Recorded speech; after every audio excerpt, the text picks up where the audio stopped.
Well. Good evening, everyone. It is January 8th, 2024. Happy New Year if you haven't seen me since we did the World Junior streams last week, or if you didn't catch them, I should say. We got some huge news today. A couple of big things that I think will take up large chunks of the show. I will say, though, before we get into it, I want to welcome you all to Scouching Live. We're brought to you by Fanatics. You can use our affiliate link below or scan the QR code in the stream, and it provides a small kickback to the show on everything you buy in the store.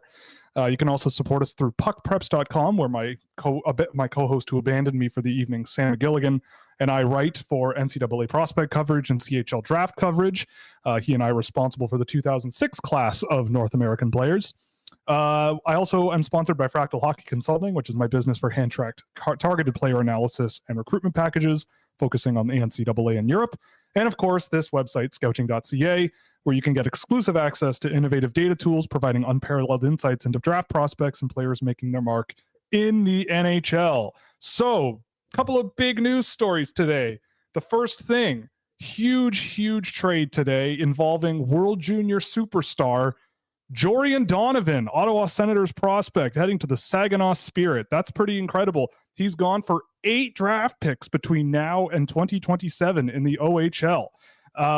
It's a big move. I mean, Saginaw made a couple of moves where they're going to be really going for it this year, and more power to them. They've got a good team. They're fun to watch. They've got a nice young guy in Michael Misa there. They're fine. And they're really going for it. So good on the Brantford Bulldogs for making such a big move.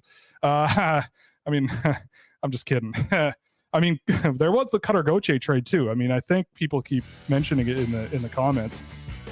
Before we get into the Cutter Gauthier discussion, I want to get a wellness check on my producer, Mr. AJ Jadaro. Producer AJ, how are you today? I am fantastic. You know why? Fantilly-tastic? Well, it's not because of Adam Fantilli. It's because of our main man, William Nylander. We'll get to him, all right? We'll get to him. But boy, howdy. Before we get into the Cutter Gauthier thing, I should mention that I'm wearing a Toronto Maple Leafs jersey with the number 62 on it because it's got Nylander on the back, if you can't see that, and it is signed by him. I don't remember when he wore number 62, but I bought this jersey because I loved him so much as a young man, and it seems to have aged pretty well. I like it. It's comfy. It's nice. It's a nice old design, but figure I'd rep the boy, William Nylander, and we'll get to him later. But right now, I think we got to talk about a lot about Cutter Gauthier here. I don't think I've really sort of internalized exactly what just happened. Neither have I. It's pretty insane. It's hilarious. Like, this whole story is becoming very quickly very, very funny. To me, at least.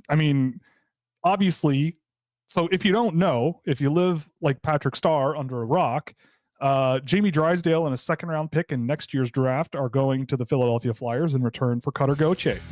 That's it. And Cutter Gauthier, if you don't know, was a player drafted 5th overall 2 years ago, and he is 19 years old. He just had a fantastic World Junior Championship on that fantastic American team, and Jamie Drysdale has been in and out of the lineup for Anaheim, but a very, very promising young defenseman who every time I've seen him in the NHL has looked pretty good. My initial thoughts are, holy crap. That's a start. I guess, I don't know. It's pretty crazy. It sucks for Philadelphia fans because, number one, you don't really want your high draft picks, let alone a top 5 draft pick, basically giving you the cold shoulder a little bit. And it also must suck for a Flyers fan because how do you not suss out that a player might not want to play for your team? Like, unless Cutter Gauthier lied to them or has changed his mind in the last year. But the fact that, every NHL team goes to the World Juniors to watch their guys play, generally. And the fact that they go all the way there and Gauthier goes, yeah, I'm not meeting with you. I don't really feel like it. I don't think I'm ever going to play for you, so I'm going to call it. And then says, I'm a Penguins fan. Yes. And so I'm a Penguins fan. I was drafted by the Philadelphia Flyers. I don't think that's going to go over well. I mean, yeah, it's not going to go over well now for sure. We should have seen this coming from a mile away. I'm actually kind of surprised that there wasn't more attention on this, and I didn't even know about this until this trade actually was executed. I mean, either. I mean, it seems like from the chatter online, a bunch of commentators that are connected to college hockey, and I think it was Frank Saravelli also who said that this has been kind of in the works for a while, and that Pat Verbeek tried to get Cutter Gauthier in his draft year by adding another high pick, and it didn't work out, but now he has him. So, I mean, I guess we can talk a little bit about the players involved. And we'll start with Cutter Gauthier, who's coming off a fantastic World Junior Championship. And yeah, he was great there. He's a guy who, brings a lot of offensive skill. He's kind of a guy he's got a big body winger. Again, lots of skill, great goal scoring ability as well, great open ice shooter, gets to the net really, really well. Just a really sort of nifty, bigger hockey player, which is really, it never gets old for the NHL, right? Like you always need guys like that. And considering who is in the pipeline for Anaheim, or considering who's in the pipeline for Anaheim, I mean, they're looking pretty loaded. Pretty darn loaded here. And I imagine, I mean, who knows what's going to happen here, right? Cutter Gauthier might go to Anaheim and be like, nah, I don't know. I doubt it, especially because Anaheim clearly wanted him at the draft. And I don't know. We'll see what happens, because I think, was it Adam Fox, if I'm not mistaken? Adam Fox got traded twice to Calgary. And Calgary, he told Calgary he didn't want to sign there, so Calgary traded him to the Rangers. I think he was drafted by Calgary. Oh, yes. Traded to Carolina. Yeah, Carolina. I thought it was the other way around. Yeah, right. yeah. Traded to Carolina as part and of then the flipped. Dougie Hamilton deal, if I'm not mistaken. Yeah. Right. The Dougie Hamilton deal. That's exactly. Crazy. Yeah, that's nuts. And imagine he was a Carolina Hurricane right now. Like, that would totally change that team. It would, anyway. We're not talking about Adam Fox. I saw the comment just now about how it's a Chuck Fletcher era draft pick. That wouldn't surprise me at all. Like them just not even considering that that's a possibility or covering that topic with him at all. I mean, I can't say because I wasn't there, but it seems like a reasonable.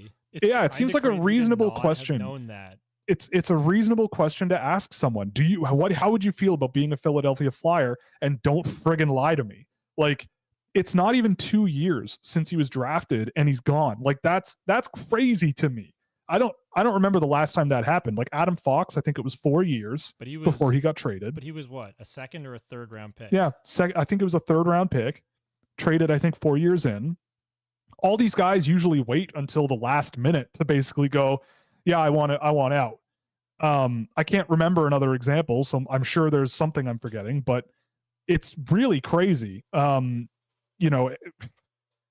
still kind of at like a loss for words. I think, I think with all the players involved, I think that I don't think Flyers fans should be too down on Jamie Drysdale coming in, because I think he gives the Flyers something they kind of lack on the back end a little bit.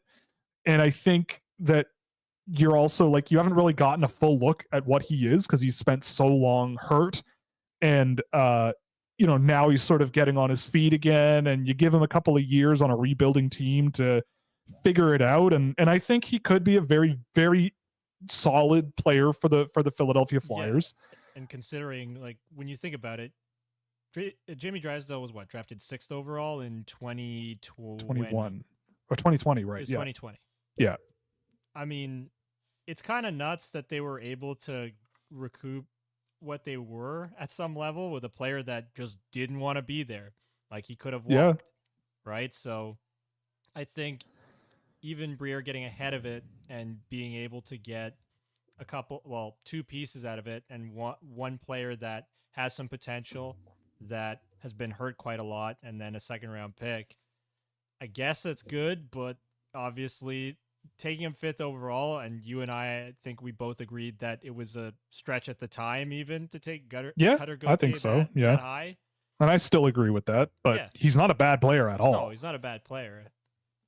I just think that, Chuck Fletcher probably didn't do enough due diligence on that, and it's kind of nuts that this is what it's resulted in. Yeah. And I saw a couple comments go by about who Anaheim already has in the system on D. And I mean, I get it. You know, you've got guys like Olin Zellweger, Tristan Luneau's been coming along. Olin Zellweger has been having a great year in the AHL this year. We've seen But what Pavel Mintyukov has been able to do. Pavel right? Mintyukov's been really good. And Pavel Mintyukov, and if from me watching the Ducks a little bit this year, because I think the Ducks are looking like a lot of fun. They're just not necessarily winning games. And a lot of that comes from a Mintyukov. And if you ask me, I mean, seeing all these players all at once, like, yeah, I kind of like more what I see out of Mintyukov than I have out of Drysdale. But that's because I think Drysdale doesn't really play the same brand of defense, if that makes sense. Like Drysdale is more sort of four-way mobility and sort of just feet first, you know, all over the ice, good puck mover, all that stuff, and not necessarily like a Mintyukov who will take chances and take risks and have a bit of that sort of more confident style of play, I suppose. And so it's a bit of a different flavor of player, I guess. But I mean, you can't really argue with the fact that Mintyukov's looked at least very fun and very entertaining and promising. And Drysdale has looked good. You know, he's a good defender, and I think he just doesn't bring, I guess, like the flash, I suppose, that a Mintyukov brings, which is fine. But it's also hard to ignore when you watch that team play and why maybe they're boxing guys out. But the other thing, before I move on to another point, is like, you don't want to count your chickens before they hatch, right? Like the Ducks have a lot of defenders. And I saw some stuff about how, oh my goodness, like Noah Warren's coming and Tristan Luneau's coming and blah, blah, blah. I don't know. I don't think you can accelerate your rebuild or completely rethink things just because of guys who you think are going to be really good NHL players who have not gotten there yet, right? Like, and I say that specifically with certain players in mind, right? Like, I didn't think Tristan Luneau was that much of a player, and I still don't really feel that way. He's a good player, but I don't know about super high end NHL potential. Noah Warren, I mean, I don't know. I was watching him at the World Juniors. I thought he was shaky, I would say, and a guy who, ever since I remember watching him, it's like, look, maybe you get a bottom pair guy out of him, like big, physical, can sort of sit back, and I guess you get something there if you want. But I certainly wouldn't lump him in as like ammunition to jettison a guy like Jamie Drysdale. But other than that, but they have so much outside of that and already on the team where it's like, yeah, okay, if you're getting Cutter Gauthier, you can make that sacrifice. It'll be fine. So big move. Crazy. I mean, it's crazy. I mean, I saw a couple of Philadelphia fan comments about like they should close this loophole and make it so that, you know, blah blah blah. But I mean, if you really think about it, Connor Bedard could have done this. You know, anyone. It's not just college players. Like Cutter Gauthier could have been in the OHL and done the same thing and said, "I'm not going to sign with you." Right? Like that has happened before, I believe, where it's a CHL player basically not wanting to sign, and so they move him. And think about Eric Lindros, right? Like, Eric Lindros, tie in the Philly connection here, right? Where first overall pick just doesn't go to Quebec because he doesn't like the owner, right? So this is kind of, it's not, obviously it's not the exact same situation, but it's similar enough, right? Yeah. And stuff happens. And so, I mean, what they would be suggesting if in that world would be if you're drafted by a team, you're forced to sign with them, which to me doesn't seem... Sounds horrible. It sounds awful. Yeah, that sounds awful. So, like, you know, I mean, I don't think... You're really talented and passionate about this game that you love so much. Why don't you go play for a team that you don't want to play for and have to deal with that until you reach a certain age where you can finally make that decision for yourself? Or it gives them carte blanche, basically, to do whatever they want. Like, you could be as awful organization as you want. Like it, and that happened in the NHL before because it was a lot more restrictive for young players to move around and make demands and so forth. Like you were property of that team, and some organizations were a joke, and it really screwed some players up. And so nowadays, I don't know. I can't really pinpoint an NHL organization that's just like a mess and can't be trusted doing what they're doing. I don't, off the top of my head, I don't know if I would call any of them that way, especially like literally today taking a cross section. So I don't know. It's just, I don't know. I've been very vocal on this show for years about how, how young players here in the NHL just kind of do get a bit of the short end of the stick here with how the draft works. Like the idea of a draft to me is pretty wild. And I think there's more fun and creative ways you could do it that benefits both the teams and the player and puts them in better situations and avoids stuff like this. But I mean, with the cards you've got, if you're Philadelphia here, I think you did pretty well considering this guy is basically telling you, or literally telling you, I'm not going to play for you. So yeah, I mean, it's huge. It's a big story. I mean, look, it's going to be interesting to see what happens too, because I mean, who knows if Cutter Gauthier is going to be back in college next year? I don't know if I have any information. I don't have any information. I don't know personally about what the plan is there, but I mean, Anaheim did just add a potentially very good piece for their future, and I think so did the Flyers. But I don't know. I mean, also the attention always goes to the younger player with Cutter Gauthier, for an example. I mean, AJ, I mean, if you have anything else to add on this Cutter Gauthier insanity, feel free, but there's lots more to get to. I just think it's crazy. And I think we talked about it enough where like this is pretty wild, and I don't know, man. I want to talk about William Nylander because I love William Nylander. So let's get on to William Nylander. Yeah, on that note, we can move on to William Nylander. Yes. So William Nylander has signed to an 8-year contract extension that begins next season. Excuse me, Will, while I quickly. Oh yeah, take it away. Yeah, take it away. Hallelujah. Hallelujah, hallelujah, hallelujah, hallelujah. It's a beautiful song. I'm so glad he is back. It's beautiful. It's beautiful. Have you ever recorded an album before? We could, could put that together. It's a good time. I've done some recordings in the past, but well, I'm just very, very happy that William Nylander is a Toronto Maple Leaf. And everybody who made jokes about Nylander traded, and if you're listening, of my buddies, you know who you are. So screw you. And William Nylander is a Leaf forever. At least for 8 more years. Yes. I mean, forever in the context of his NHL career, right? Like he would be 28 now, 27, right? Something like that. Drafted in 2014. Yeah, so 8 years ago. He's 26, I think that means. Well, it's 2020. Oh, 27. Yeah, he's 27. So this contract will take him until he's 36. So pretty much the rest of his career is likely to be in Toronto in some way. It's a no-move trade contract, or a no-move clause contract. The full way through, yeah. Yeah, the whole way. 8 years, and a record for the Toronto Maple Leafs, $92 million. And I don't know. I put a TikTok out about this, and the comments were about what you would expect. But I in the deepest parts of my heart, believe that he's worth every penny. And like the fact that it's a lot of money, and the Leafs have a lot of guys who make a lot of money. If a guy like William Nylander were to walk and go somewhere else, I bet he would make more, probably. I bet a team would come in and go, we'll give you 12, make him the highest paid winger in the entire league. And you'd miss him. I guarantee you, if you're Toronto next year, you're not going to, you can't, I don't think you can replace Nylander with $3-4 million players. In this day and age, I don't, like, would you take Bertuzzi? Would you take Bertuzzi and Max Domi, or would you take a William Nylander? Because you're almost at $11 million, right, with both of those guys, or am I wrong? I can't remember off the top of my head.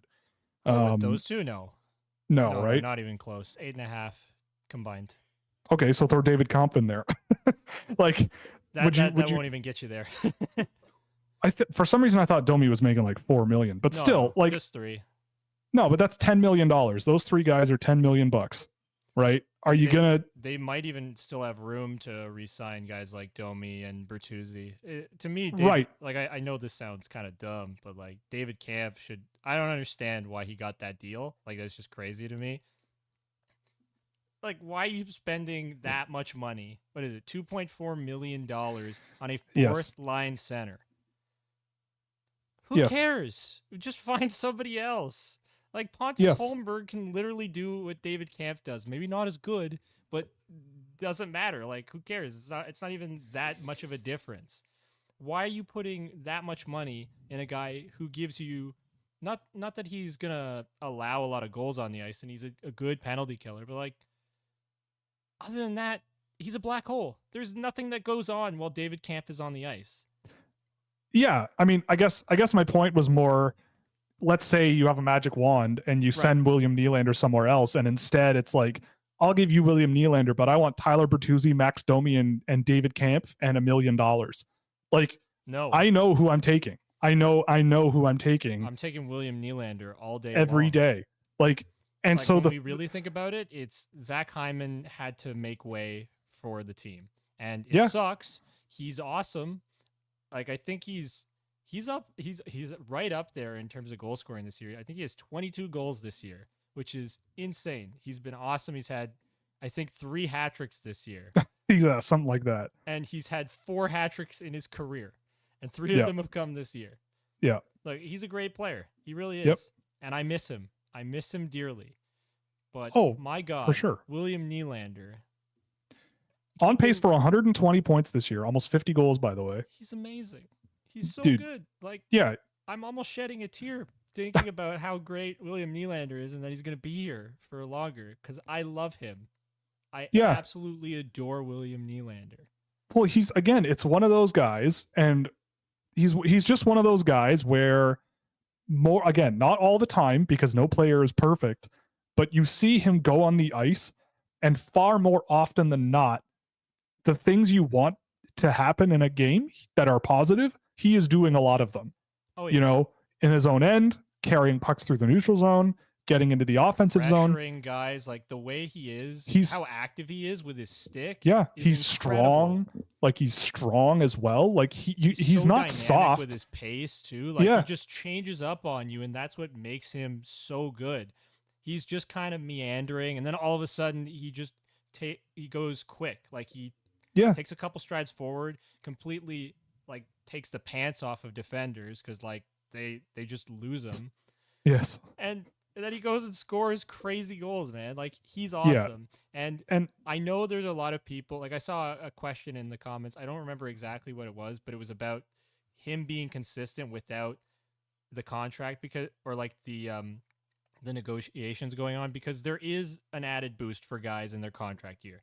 Like, there is some statistics to actually back that up.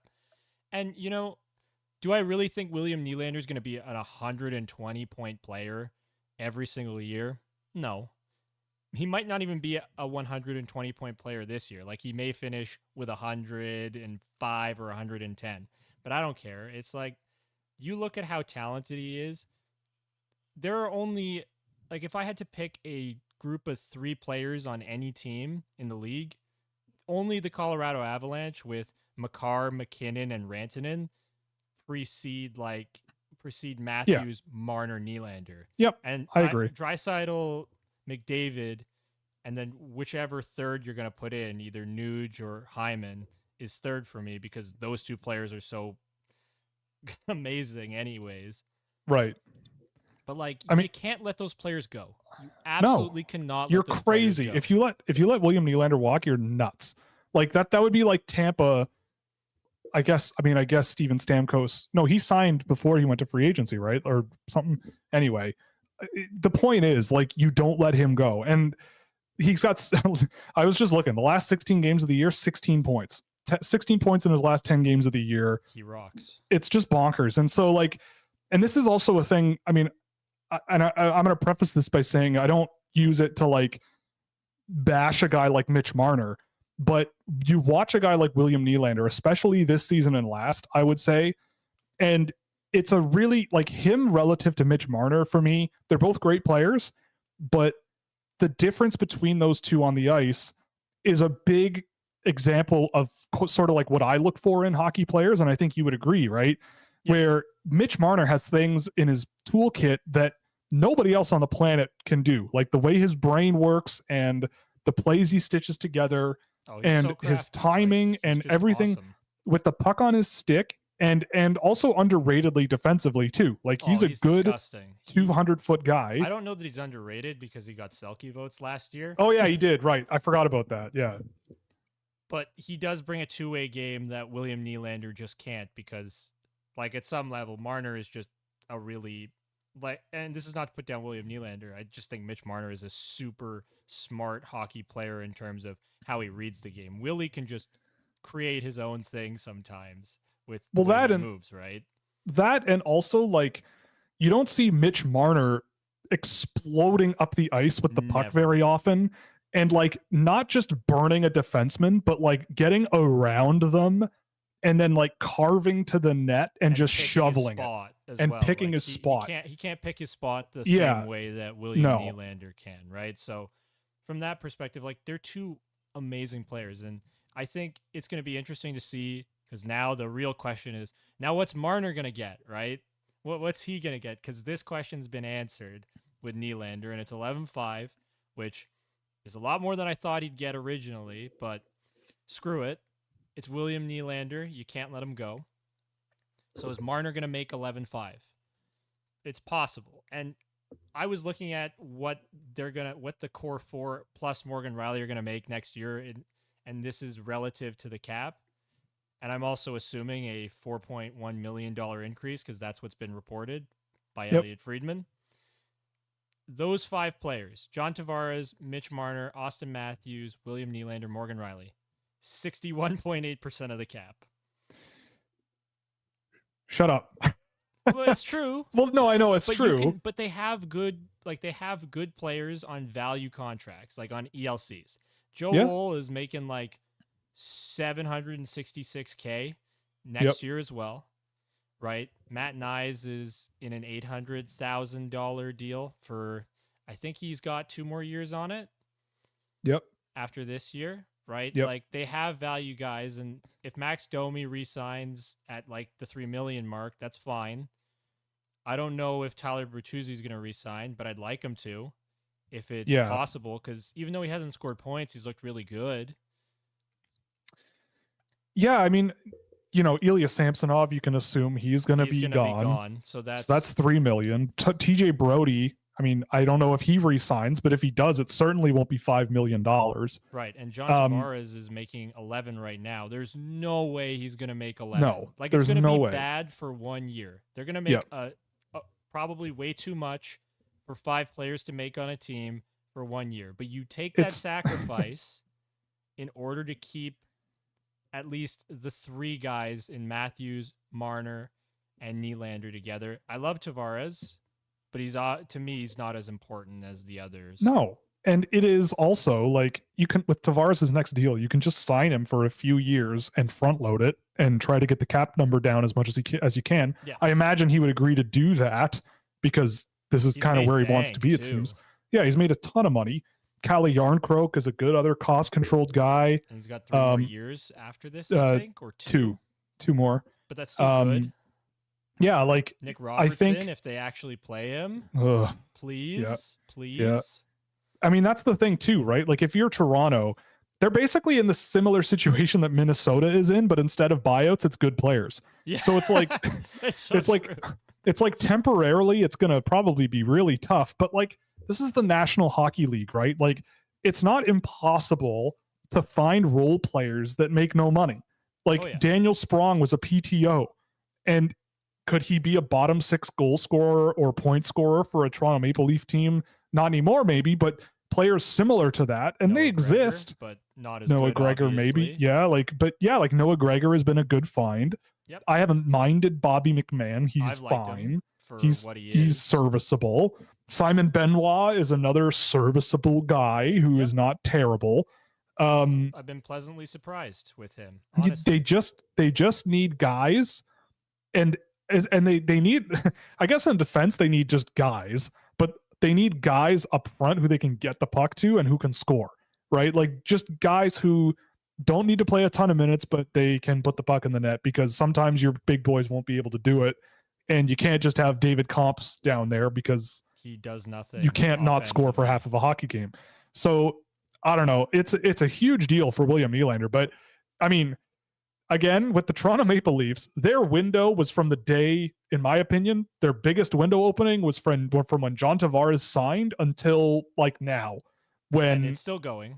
It's still open. They're a good team, but William Nylander was, in my opinion, one of the best contracts in the league going into this. Like at $6.96 million for that guy.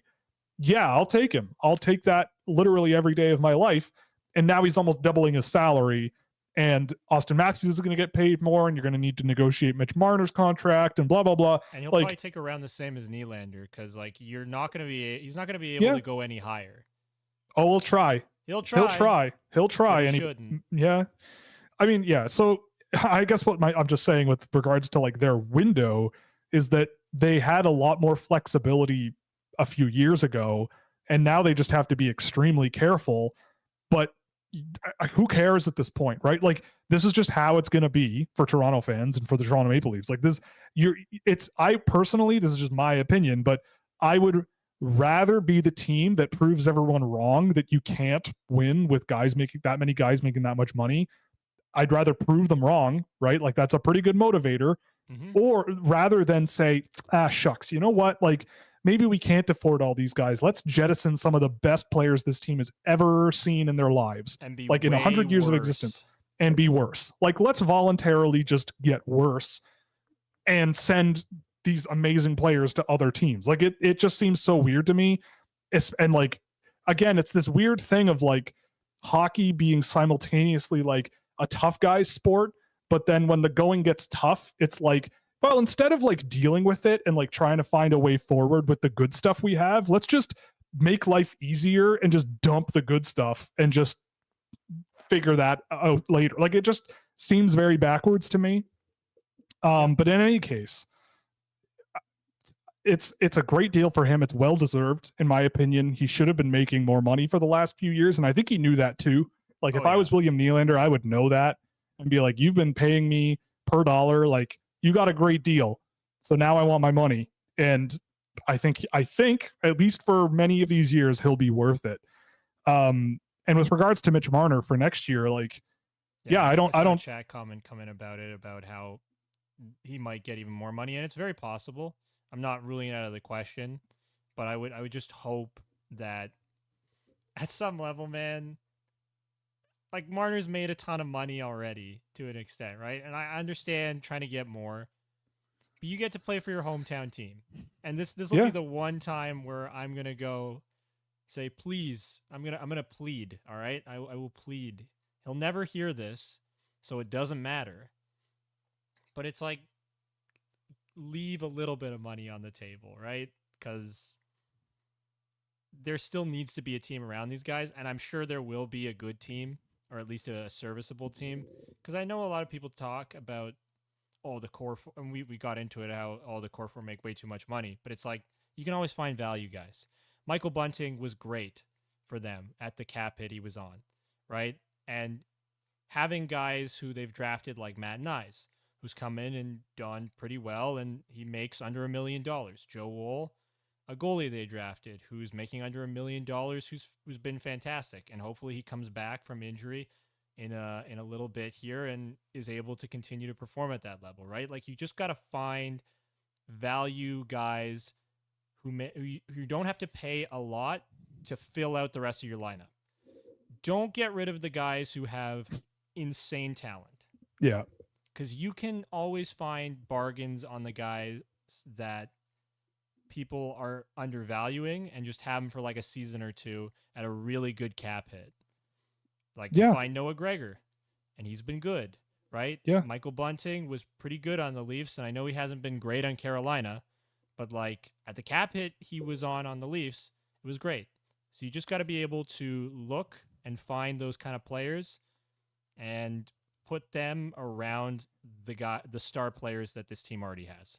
You also can't forget World Junior superstar Fraser Minton coming to town. You also can't forget World Junior superstar Easton Cowan coming to town for Toronto. I wish it was Gavin Brindley so bad. Stop it, Will. Painful. I'm doing this for you. I'm doing this for you, man. I'm doing this for you.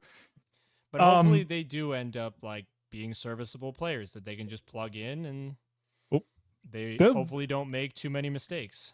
I mean, if they're not, that might be a bit of a problem. It just makes their life more difficult if they're not. But I get the feeling they will be at least good, solid NHL, like fine NHL players for at least a little while. I also do want to mention someone commenting about disagreeing that Marner's scoring rates are higher and he's a significantly better two-way forward. I don't think we said any of those things. We just said he was a good two-way guy and he scores a lot of points because his brain is sick. But my point overall on that was like with William Nylander, like you watch him play end-to-end hockey, and that's the type of player that I look for. Whereas when you see a guy like Mitch Marner, yeah, he'll fill the net with pucks and score and score and score and score. And yeah, he's a solid two-way guy.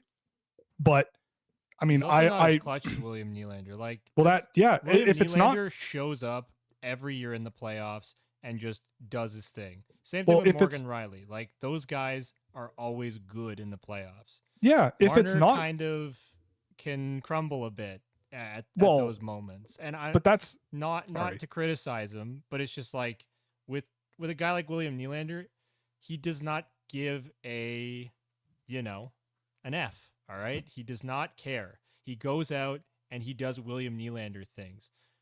It doesn't feel like that's always the case with Marner, and that probably won't factor into how much money a guy makes. But it's like, I think William Nylander, to me, I prefer him ever so slightly to Mitch Marner, ever so slightly, because of what he's able to do when it really matters.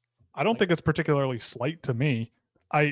I think the whole thing is like Mitch Marner plays a style of play where if it's not working, he's not nearly as effective. Like, but William Nylander like makes it work. Like the way that he plays, it doesn't matter. Like he will make something happen somehow. Whereas with Mitch Marner, like if you look, especially in the playoffs, like people say, oh, the Stars didn't show up. But I don't think it's so much that. It's just that teams focus more on guys like Mitch Marner. They go, and you can game plan. Like, you don't game plan for a regular season game. You just can't the same way that you're going to do it for a 7-game series. And if you give Mitch Marner space, he's going to make you pay for it. So if you're a team like Florida, you just play him really tight and you keep up with him in terms of speed and just keep cranking him. Whereas with William Nylander, like I personally, from what I've seen, like you can't really stop him a whole lot. Like he will move heaven and earth to do something to just make it work. But anyway, we've talked this to death. Yes, he's the best. He's the best. We've ton of fun to watch. About it too much, but that's probably. Okay. But it's also like I love how his game is, right? Like I watch other teams and then I go back to watching Toronto and I'm going, wow, William Nylander on any other team would be first line star. Like if he were in LA or Anaheim or Dallas or whatever, I feel like he'd be a star. And just because he's kind of been second fiddle a little bit and paid less, even, which is third fiddle, like he'd be the best player on a lot of teams. Probably. And he's just and I just love watching him play. So get that money, do your thing. So what do we got next? I mean, we could bring up something like Elias Pettersson and what that could mean for his deal, but I mean, if I'm him, I'd probably ask for something similar at least, or more potentially, or more maybe. Yeah, I mean, he's a center, and I guess you could. He's a slightly better player than Willie, like I think. Yeah, but he'll probably get somewhere in that ballpark. I wouldn't be surprised if it's like 12. Yeah, something in that range. I mean, sure. It just also, it helps set the bar, which is crazy. That's just such a crazy amount of money. He rocks, man. Like he does, yes. Just the things that, like sometimes it's kind of funny because I have him in fantasy, and I know this is not necessarily the greatest talking point, but there are nights where Elias Pettersson will have like no points and one shot. I'm going, come on, man, what the hell? And then there are other nights where he has like 4 points and a shorthanded goal or something. And like, yes, this guy's awesome. But like when you actually watch Elias Pettersson play, he's just a phenomenal hockey player that, despite his stature, has gotten much stronger. Right. And he can rip pucks. And just for the record, really good. I'll state for the record, tonight the Canucks are up 5-2. Elias Pettersson, goal and 2 assists. He's a god. There you go. I love so you, Petey. That's why he's getting that money. And also the Flyers are currently losing to the Pittsburgh Penguins 3-1. So there's that. Gauthier is very happy. I also am seeing from my other computer afar, so I'm going to squint and read it, but I saw someone post a picture of Greg Wyshynski quoting Danny Briere, and I'm going to try to read it. He looked at us at the draft and told us that he was built to be a Flyer, wanted to be a Flyer, and a few months, he told us that he didn't want to be a Flyer. Okay, that's kind of bunk. I would be really pissed. Like, woof. A top 5 draft pick is like within months being like, nah. Like he's gonna get booed his entire career in Philadelphia. Like that is. I'm excited for it. That's gonna be. That's fun. some drama. That's drama. I love NHL drama, and it's been a long time, I think, since we had some good NHL drama. We need it. That's awesome. Sell the game. I love it. That's awesome. Like it's percolating in my mind more. Like if I were a GM and a player and I had a top 5 pick and I kind of went a little off the board, maybe not. I mean, I remember Cutter Gauthier like 2 weeks before the draft went from 15 to 25 range guy to top 5. Like I remember that happening at the last minute. But still, I mean, I can't imagine interviewing that guy and him saying something like that. And then within not even a year, him being like, yeah, I'm not going to play for you. They're like, what the hell are you talking about? What do you mean? What do you like, I get it. You're a kid, you're dumb, but like, what the heck? Like what? Priorities change, Will. Priorities change. I don't know. Awfully quick, I guess, but gee whiz. Anyway. Yeah, we really need to move on. Yeah, let's move on. I mean, the other topics we have here, I mean, we could talk a bit about the Ottawa Senators, 3-6 under Jacques Martin, 4th worst goals against rate in the league, 13th best goals for in the league. So that's Ottawa. It's just not been good. 2 goaltenders below league average, not ideal. It's not great. It's gotten to the point where I feel bad. And I don't usually feel bad for teams that I cheer against. Not because, well, it's mainly because I'm a Leafs fan. I don't know if everybody knows that, but go Leafs, go. And it's just sad. It's just really sad. Like they should be better. They should be way better than this. Maybe DJ not, Smith, man. maybe not a playoff he left scars. team, but like a team that's at least competing for that spot. Right, and I've heard. Oh yeah, I've heard from Elliot Friedman, not personally because I don't know him like that, but on 32 Thoughts that Ottawa is looking for like pros. They want to make trades and bring in people who are professionals, which to me screams that the Melnyk what's the word I'm looking for? Under Melnyk, things were really chaotic to the point where they don't even have players that are professional. I don't know how true that is, but just they need stability, man. It's crazy to me. Reading between the lines a little bit, like on one hand, I read that and I go, okay, but like, how is that going to make your team on the ice better? Judging by, because like generally when people say stuff like that, they mean like we need a 34-year-old who won a Stanley Cup 7 years ago. Right? Like that's kind of to right the ship. And it's like, when has that worked? Right? Like the Leafs went out and got Brian Boyle and Thomas Plekanec and all these guys to like help them grow. And here they are. But I think what that indicates to me though is a little bit different based on where the Senators have been in the past and what they are now. And I mean, again, I don't watch a ton of the Senators. I kind of read a lot of what their fans say because they say a lot. And it seems specifically as well that too. Well, not so much lately because a lot of what I thought was true about them seems to be working out. But in any case, I mean, Tyler Klevin doesn't seem to be a top 2 pair guy yet. But whatever, that's neither here nor there. But yeah, I think that it also means, like you said, like professionals, and it to me means that like there isn't a sense of professionalism or maturity there. Like that just seems to be what that means to me, which is nuts, which is crazy. Like, did you see the Michael Del Zotto thing that the interview that he was in, and they were asking him? I have. Oh my God! They asked him about. I mean, I might be getting got here, but I'm pretty sure this is real. He was basically saying, in New York, I don't think I'm getting got. I don't think I am. But he said that in New York, it was great because he could play a game, and after the game, they'd have a full spread of food for the team, like great high quality, cooked at the arena, chef team, whatever, the whole 9 yards. But he's like, most of the time we wouldn't even eat it. We would the staff would eat it, and we'd all go out for dinner to some restaurant or something and have a good time, because it's New York, right? Like that's just what you did. You're at Madison Square Garden, just walk down the street. And he said, but in Ottawa, he's like, it was basically like Taco Bell. Like it was like bad quesadillas after the game. And it's like, I think that's kind of what professionalism is kind of getting at. Like, I get it if you're Eugene Melnyk and you want to cut costs and keep things cheap, but that's not going to make you a good team. Like, diet is so important. Make you go to the bathroom a lot more. Well, that's true.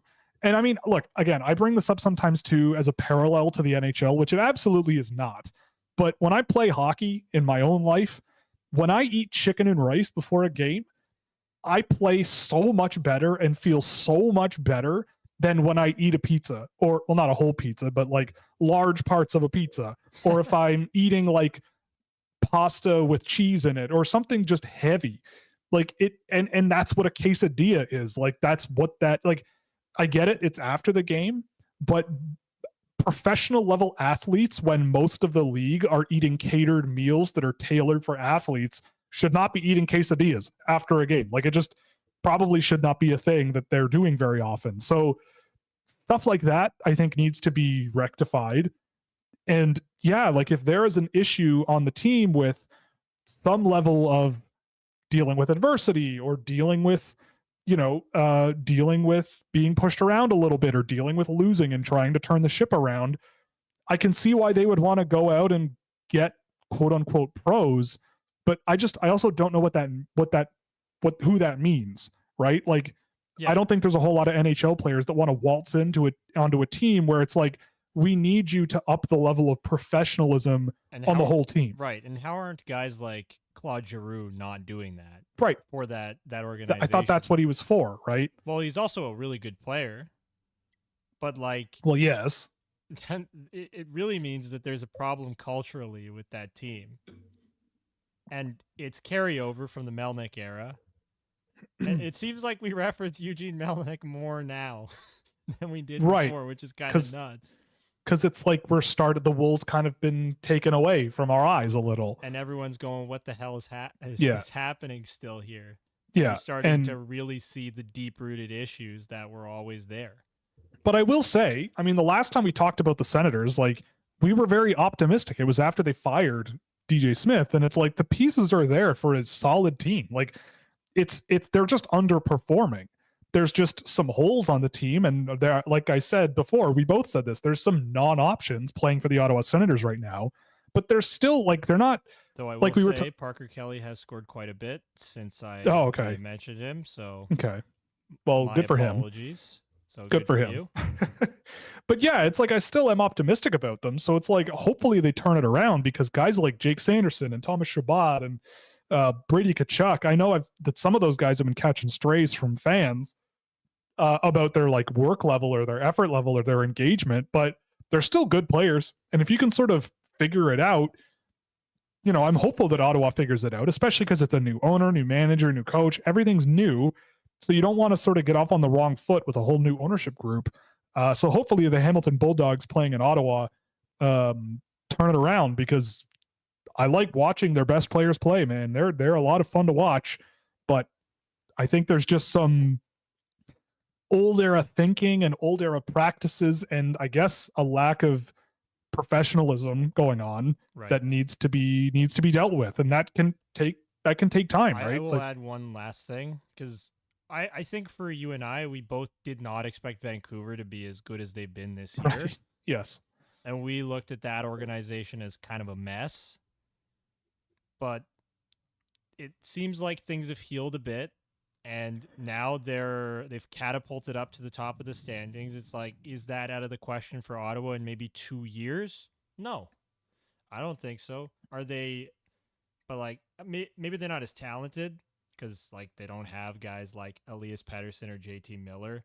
Because I don't think I'd put like maybe Tim Stützle is approaching that level of player. I would put him in there. But Yeah, like, I wouldn't say Brady Tkachuk's that level of player, right? So like, they might be able to get higher up in the standings. I'm not so sure where they'd end up being, but like, I think they'll be a good team. It's just going to take time to get through everything that they have. Yeah.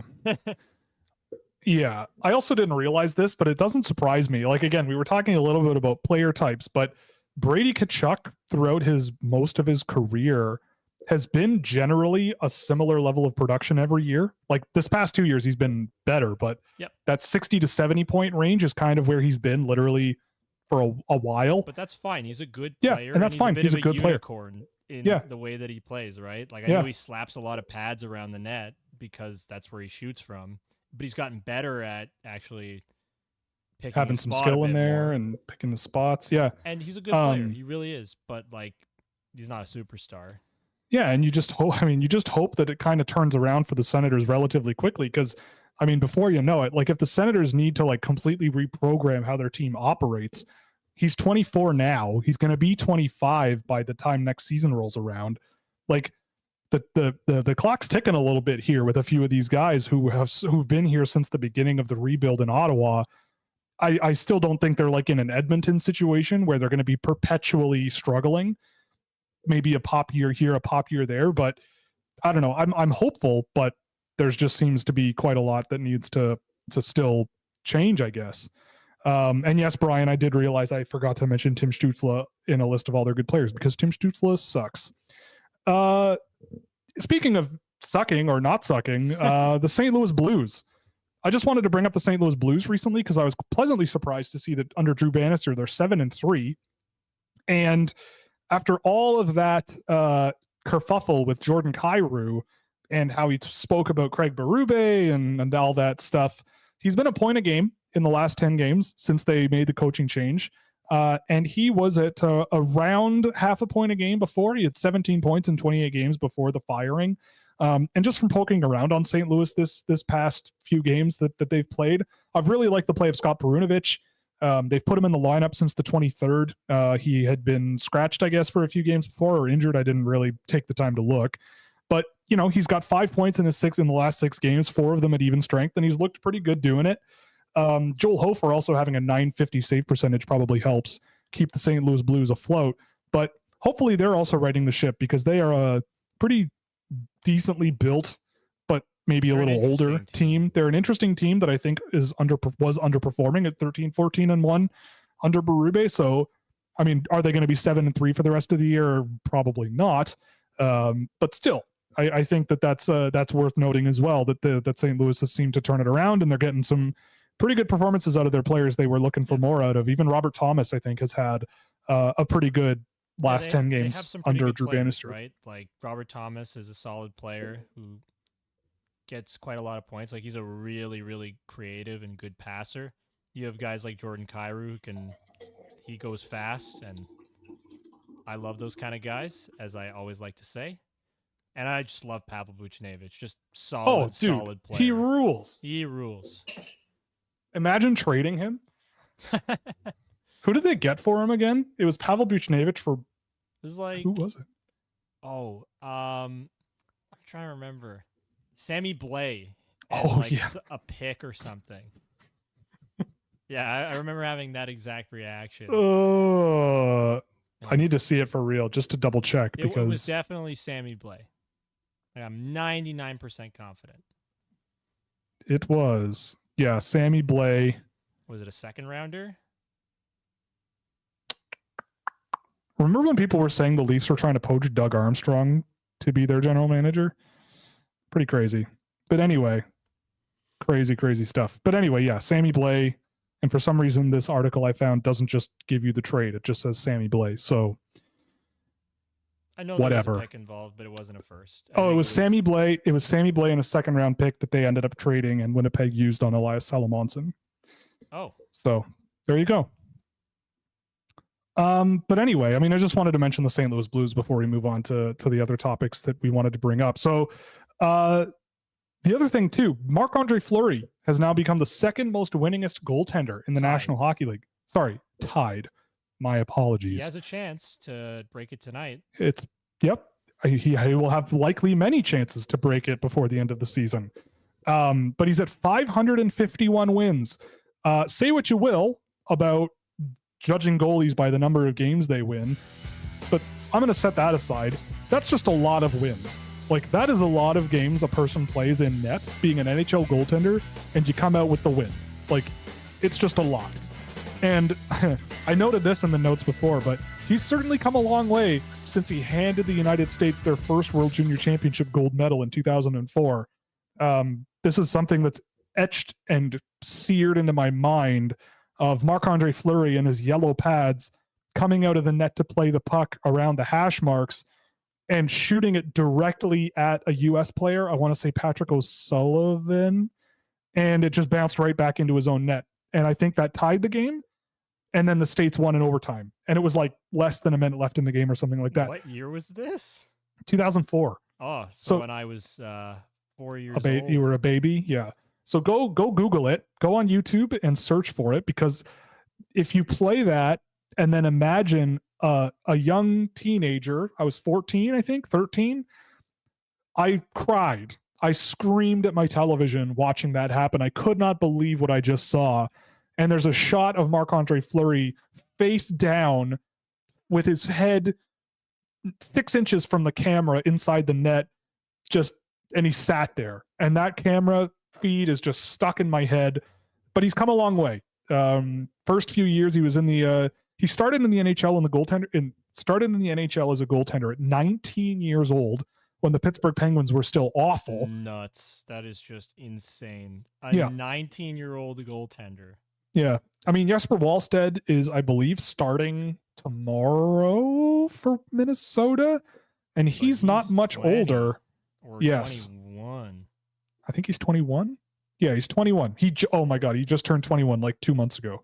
So barely 21, and he's going to be in the NHL. That's rare.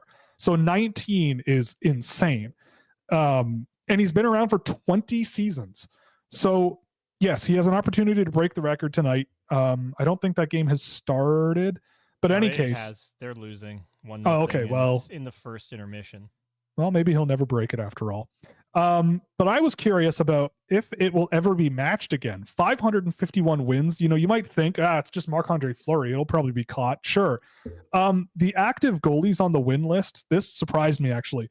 The winningest goaltender on the active goalie list right now is Jonathan Quick with 384.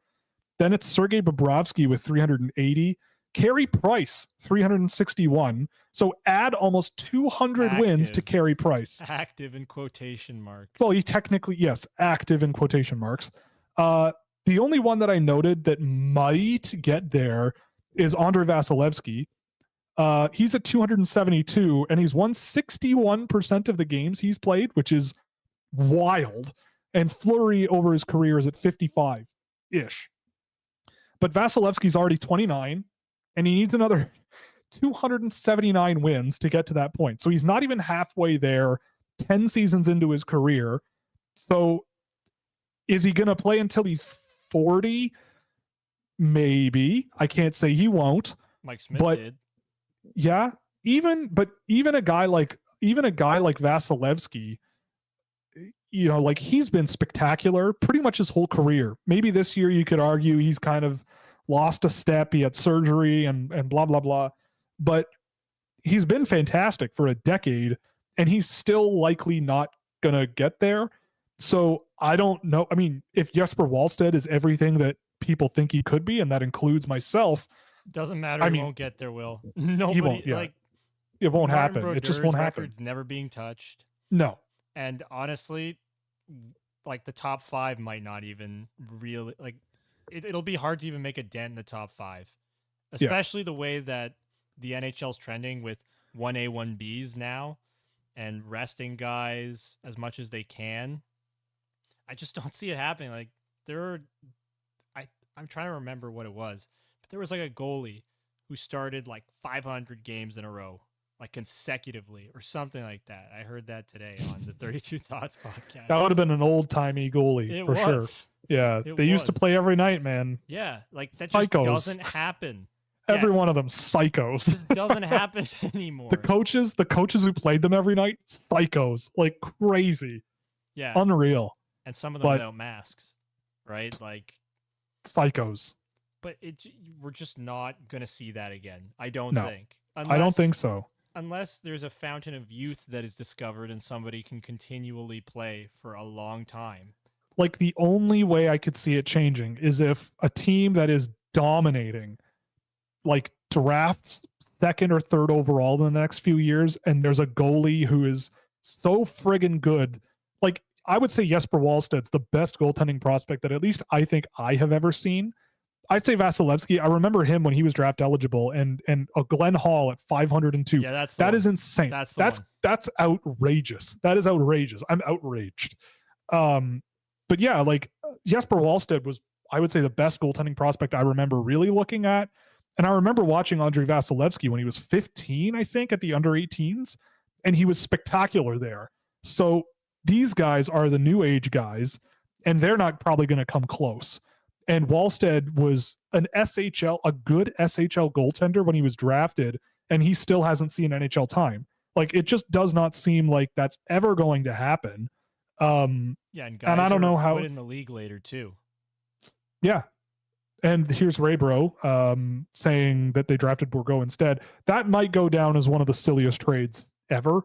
And I had a feeling at the time, especially when Minnesota actually went out and picked Wallsted. But anyway, that's neither here nor there. But congratulations to him. Oh, yes, go ahead. A quick shout out to Ray for actually making the transition that we have in this show and the thumbnail. He offered to do it, and he did a fantastic job. So thank you, Ray. Big up. If you need graphic design and you don't mind dealing with someone from Alberta, go to him. I'm joking. I've never been to Alberta, so I shouldn't pass judgment. Last topic before we get to the questions, if there are any. The Florida Panthers, you wanted to bring them up. They're on a 7-game winning streak, so you can feel free to take the reins on this, but I don't mind talking waxing poetic about the Florida Panthers, which is weird considering you're a Leaf fan. And I know it hurts at some level, but we get over things. It's like how when Patrice Bergeron retired, I was very sad, even though he crushed my dreams as a 13-year-old child with the Leafs. But anyways, like, the Florida Panthers are awesome. They're so much fun to watch. They play so fast, and they actually play like this physical brand of hockey too. Yes. Well, good. They play good physical hockey. It's good physical hockey. It's good. It's good. They're so aggressive. Their defense just activates and just goes at guys, right? Like, and they have Brandon Montour's sick. Not super physical, but Brandon Montour rules. Yeah, and like Sam Reinhart. Yeah. 28 goals this year. Dude's a boss. I was watching him this week, actually. It's so good. Because I remember I was going through like who the top scorers in the NHL have been, because with the World Juniors and everything, I haven't watched any really NHL hockey since Christmas. And so I looked at like the top scorers in the league, and Sam Reinhart was on there. And I was like, okay, like that doesn't shock me, but I'm curious. So I watched some Sam Reinhart, and I was like, oh yeah, he's the player people thought he was in junior hockey finally. Like I remember when he was draft eligible, and he was outrageously good. So finally finding that NHL touch has been wonderful for him. And he's been awesome with Barkov. Like, Barkov has been so good this year too. Like, he's gross. He might win the Selke this year. He's been that good. Yeah, I could see that just from what I've seen as well. He is a dog. Yeah, he is. The dude, he's another one of those guys like William Nylander, right? Like you watch him and you're like, every single time, most of the time when he's playing, you're like, yes, that's a good play. Yes, well done. Yes, like, good idea. There's certain centers that I just go, yeah, these guys are so gross, especially two-way side of things, like Barkov, Heischer, Matthews. I love Austin Matthews. But like, and see Sean Couturier, Patrice Bergeron when he played, right? Like those kind of guys, they're gross. Yeah. Two-way. And it's so much fun to watch guys who are just as good, well, some of them are just as good defensively as they are offensively, but like guys who are elite on both ends. It's incredible to see those guys because it's just like even when they're away from the puck, they're fun to watch. Mm-hmm. Those and just seeing Barkov strip a puck off a guy or Heischer strip a puck off a guy, it's phenomenal. Yeah. They're an interesting team to watch. And they're kind of like the Vegas of the East. I'll let you go. No, I talk too much. No, it's okay. No, you're allowed to speak, right? Like it's permitted right now. But yeah, like them in Vegas. I mean, yeah, they played in the Cup final last year, but if you want to see teams that play good physical hockey, like maybe the wheels came off a little bit of the Florida Panthers in the Stanley Cup finals last year, but a bit. You still can see the way that they try to do stuff, and it is really something. And I haven't even mentioned Matt Tkachuk yet, who dealt with a broken sternum in the playoffs. And again, psychos. Yeah, psycho. And he's sitting just below a point per game at 34 and 39 games, I think, or something like that. But once he gets back to his form, that team is just going to be disgusting. Like, I honestly would not be surprised if Florida ends up as the 1 seed in the Atlantic and we get Leafs Bruins as the playoff matchup. Which would be sweet. Oh, it'd be fun. It'd be a ton of fun. I'm all for it, right? But, like, I think the Florida Panthers are a wagon. And Paul Maurice, I will also publicly apologize. I did not think he was a very good coach not too long ago because, like, there were times with the Winnipeg Jets where that team just didn't play very well. And it felt like he was contributing to the problem more than he was helping. And, like, they've moved on from Blake Wheeler and they've moved on from Paul Maurice. And it feels like it's been good for all parties that that's happened because now Paul Maurice is doing a phenomenal job with Florida. Blake Wheeler's doing fine in New York, but, like, the Winnipeg Jets are awesome and the Florida Panthers are awesome. So I think it's worked out well. Yeah, for sure. I think, it's going to be interesting for sure. I think down the stretch, like with Paul Maurice, me being a grandfather relative to you, I didn't really see Paul Maurice in as negative a light because I remember him so well as a teenager in Toronto. He was the first coach I remember. Right. And he was like, and he also was a coach. I think it was the youngest head coach in the National Hockey League, like ever, I think, when he was first hired after, well, I think Pierre Maguire was the youngest, if I'm not mistaken. I might be mixing people up, but he was a coach. Dude, can we talk about Pierre Maguire's head coaching tenure with the Hartford Whalers? Okay. I can't believe you didn't know this. No, I didn't, but it is 909. Okay. Well, we don't really have any questions. Fair enough. So let's see. Pierre Maguire, Hartford Whalers, coach disaster. Oh, that's what you typed in, coaching disaster. Yeah, okay. So this is an article. I'm just going to give it a read. It won't take very long. From the Hartford Courant from May 21st, 1994. This is a great way to start an article, by the way. With one brush of his newly recovered powers on Thursday, general manager Paul Holmgren did more to unify the Whalers than anybody in recent team history. Paul Holmgren fired Pierre Maguire after 6 months. It was more than a great idea. It was justice. Oh my God. In 15 years of covering the National Hockey League, we have never seen a coach so universally disrespected and disliked within his own organization. Pierre Maguire fancied himself 2 parts Scotty Bowman and 1 part Bob Johnson, and it turned out to be a superhuman leap of faith on his part. At 32, Pierre Maguire was the youngest head coach in the National Hockey League, and he had never been a head coach at any level, and it showed.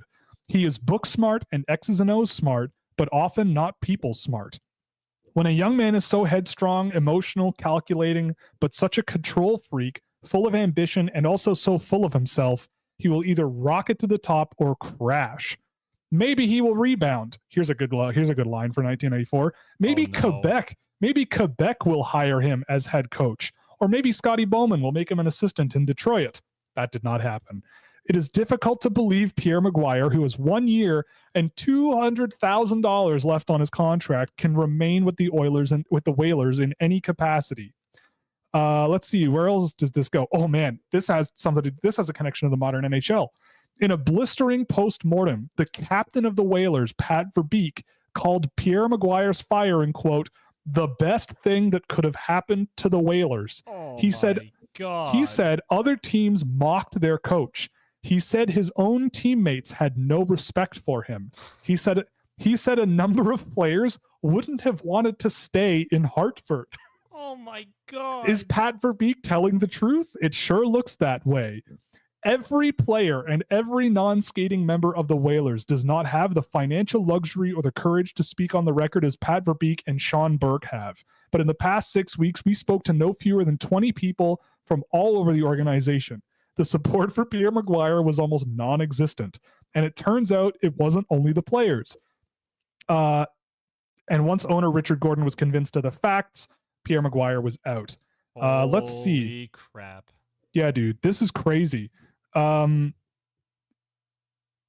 my God. When the hallway curtain opened after a loss in Boston, Pierre Maguire was found by the media wildly smashing sticks against the wall. When the door opened after a loss in Pittsburgh, Maguire was seen knocking furniture around the coach's room. Many times privately, he said after a game how he outcoached the other guy, but it was something never really made public until Pierre Maguire proclaimed that no coach in the NHL can, quote, outwit me. That quote ran in the hockey news and raised eyebrows everywhere in the National Hockey League. On the bench. My God. Dude, this is just so good. On the bench, players said Pierre Maguire would taunt the other team, saying he couldn't believe the opposing coach was allowing him certain line matchups. This braggadocio led Pittsburgh's Jaromir Jagr to mock Pierre Maguire in December. Maguire nailed Jagr for an illegal stick violation, and after Jagr jumped out of the penalty box, he scored on a breakaway. Although he had scored big goals in 2 Stanley Cup championships, keep in mind, this is 1994, so 2 years after they went back-to-back, and Pierre Maguire is chirping them. Jagr called this overtime goal, quote, the biggest of his life because it humbled that know-it-all. Amazing. Okay.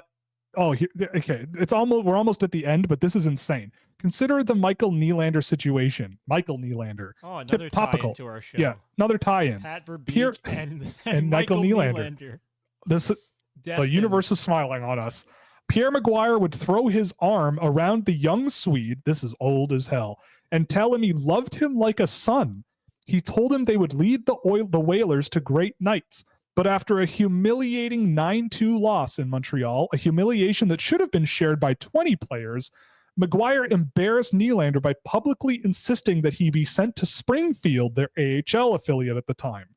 Then Maguire told some people, including the owner, that 4 or 5 players were tired of Michael Nylander not playing defense, where have I heard that before with that last name, and were prepared to beat him up if he weren't demoted to the AHL.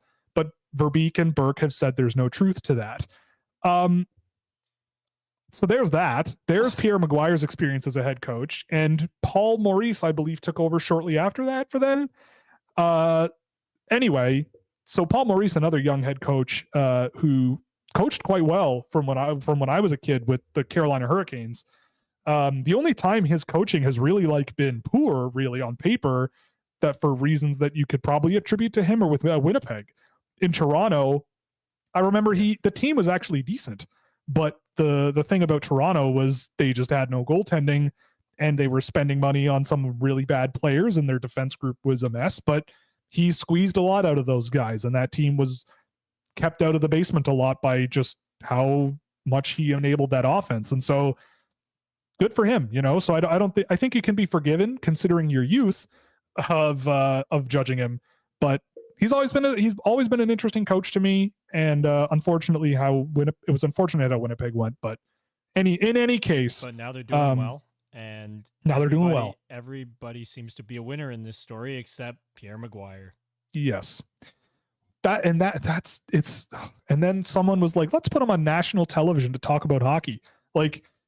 Crazy, insane world we live in. Unreal. And we're here almost 30 years later. And is he still on TV? Is he? Probably, I can't remember. in some capacity, is he still doing TV? But I haven't seen him recently. Yeah, I haven't seen him around in a long time. But he's also one of those people who's like looked identical every year, right? Like Keanu Reeves. Yeah. Like you go back 30 years and he looks the same. Yeah, I haven't seen him recently. I think the last time I remember seeing him was during a draft. Right. And I think he has done, yeah. Oh my goodness. 32. He's 32 years old in these pictures. I just pulled up some photos of him when he was a coach with the Whalers. And he looks the same? He looks 65 years old. It's crazy. The early 90s with those giant glasses. And dude, he was also balding. It's unfortunate, man. The 90s were crazy for a lot of people. Anyway, I guess that's enough hockey talk of topics that we've pre-planned, unless you have anything you want to pull out of your back pocket leading into the chat questions. We can go through any of the questions that people have. If you have any questions, please fire them away and we'll get to them before the top of the hour. But before we get to the questions, we'll give you some time to write them, or write more, I should say. But I will say our ad reads for the time being. We're brought to you by Fanatics. You can use our affiliate link in the code, or our affiliate link in the description below, or you can scan the QR code and it provides a small kickback to the show based on anything you buy in the store. It doesn't have to be NHL related. It can be anything. We're also sponsored by Puck Preps. My co-host Sam, who abandoned us again tonight, he and I write for that website. Lots of smart people right there. It's we're covering the 2006 age group for NCAA analysis and CHL draft analysis. We're also sponsored by Fractal Hockey Consulting, my business for hand-tracked player analysis tools and recruitment packages, as well as business consulting if that's needed. And of course, we are brought to you by Scouching.ca, which is the website I, of course, have founded, where you can get exclusive access with the subscription to innovative data tools, unparalleled insights into the draft prospects, as well as players making their mark in the NHL, and a really cool Discord server where there's lots of good stuff going on every single day regarding your favorite NHL teams and NHL prospects. Yeah, and hop in the Discord and chat with me and Will, and we'll watch some hockey together. Yeah, we do that sometimes. It's fun. It's a good time. More than Will, but... Yes, I mean, I'll do more now that we're in 2024 and I'm back into a regular work schedule. The last few weeks have been bonkers. But any case, let's get to the questions here. I'm scrolling through them here. Okay, Drysdale is a great skater. So this is regarding the trade, obviously. If you don't know, Jamie Drysdale and a second-round pick next year has been sent to Philadelphia in return for Cutter Gauthier. Drysdale's a great skater and a hard worker, but has he brought much else in his young career? Can you tell us, Duck fans, about Gauthier and if he's progressed since his draft year? So yeah, I think with Gauthier, you're going to get a really fun player. I think Gauthier, again, 5th overall when he was drafted, I thought was a little bit rich, a little bit. He was, I think, in my late teens, if I recall correctly, that year. And that's not a knock against him at all. A top 20 player is still a very, very good player. And he does bring a lot of translatable stuff to the NHL game. Like, he's a bigger player who's got more skill than you would expect. Really good shooter, good guy to sort of mess around with the puck in high traffic areas and just knows how to get through pressure really well. Maybe not the most spectacular defensive player from what I remember, but definitely a really crafty, offensive leaning guy who has skill. And if it really came down to it, based on what I've seen of both of these guys, I probably would want Gauthier more than Drysdale. But I think, again, like, Flyers fans despairing about losing Gauthier, like, you're going to get a solid player, and Anaheim fans, losing Drysdale, like, they'll be fine with the other stuff they've got in the shed. And Gauthier's a really nice ad, right? Like, he'll be a great winger for that team, I think, or at least a very good one, for sure. So don't fret. It's a good one. Okay, so yeah, and also, yeah, I feel like Philly should have done more research. Well, it seems like they did, and he just lied or changed his mind immediately. So that's wild. Yep. If the Ducks don't win the Celebrini sweepstakes, who should they target now? Well, I mean, this draft, look, here's my hot take of the week. We can do that moving forward, AJ. We can mark that down for hot take of the week as a subject. But I was watching, So just to pull back the curtain, by the end of the month, I want to put out my preliminary 2024 list. And so I've just been going through as many guys as I can this week at the high end of things and working my way down. So today I started with Celebrini, Caden Lindstrom, Ivan Demidov, and someone else that I can't remember off the top of my head. But anyway, so I'm just trying to work my way down, get things in order, and finalize things. So the game I did of Macklin Celebrini today came after the game I did of Caden Lindstrom. I tell you, man, I don't know if that gap is super big anymore. I really just love Caden Lindstrom, and whatever position he wants to play, I don't care. I love that guy. And Berkeley Catton is another one. He's on the list for tomorrow, but I'm expecting that game of his to be very, very good as well. And I would probably take a Celebrini over Berkeley Catton, but he's also a great player in his own right. And I think that, even if the Ducks finish 2 or 3 in this year's draft, those are two guys that I think at least I would take a really good, long, hard look at.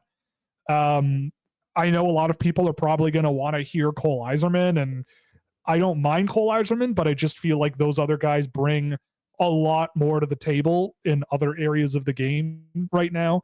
I don't think I would do Zeev Buium that high, but I love Zeev Buium as well. So depending on where the Ducks finish this year, if it's like a 5th or 6th pick and you want a defenseman, I don't know why the Ducks would want more defensemen. They've got a ton of them, but you never know. No, too much of a good thing never hurt. I also get the feeling that a guy like Michael Brensig Newgard would be a great fit in Anaheim as well. Like if you like a Mason McTavish type guy, but maybe you don't get the same level of skill and pace, but still a very talented two-way guy who can muck it up and get physical. I don't know if I would draft him over a guy like Lindstrom or Catton or Buium or even a Ivan Demidov. But he's right there as well. Like there's a lot of this year in the draft, like there's a lot of good options if you're a team that isn't getting Macklin Celebrini, right? Like I think this year is more like 2021 where you had Owen Power and William Eklund and Matthew Beniers and Mason You're McTavish and just someone will. Who? Tell me. Oh, you know who. I don't have to say it. Who's in 2021? Fabian. Come on, Will. Fabian. Sure, Fabian Liesel, him too. Jesper Wallstead was in that draft as well. Like there was a lot of good options, some really good ones. And there wasn't really one that stuck out as the guy. For me, that was Matthew Beniers at the time, but Owen Power going 1 didn't shock me. And I had him at like 6 or something at the end of the year. So in any case, it might be just one of those years where there's, I like Macklin Celebrini a ton. But I don't think if you're a fan of an NHL team and you're worried about not getting him, I wouldn't, because you can only draft or only fall so many spots and you'll do just fine. I think there's some really, really good options. But who knows? It might be Anton Salayev for all I know. And that would be an adventure. Rayan also pointed out Tyler Boucher also. Him too. Yeah. Can't forget. Was that the Yegor Chinikov draft as well? That was 2020. That was 2020. Right. Jeez, crazy. All right. Yeah. Yeah, there's that Greg Wyshynski thing, which is insane. I can't believe that. That's crazy. Do you think Nylander has it in him to be a consistent superstar, or will he regress to a more reasonable 80-point first liner like he did last year? I talked about it in when we were covering it in the segment. Yeah. I think that William Nylander realistically is around a 95 to 110 point guy. Well, the thing about Nylander though, he's not out shooting his historical shooting percentage. Mm-hmm. He's shooting 12% and he's shooting 13%. He shot 12% his entire career. So he's right in line in terms of shooting percentage, and he is certainly getting his looks. I mean, I don't think he sustains this very long, but I certainly think that like triple digit point totals are not out of the question, because I don't know. He's over a point per game player in my mind, every year.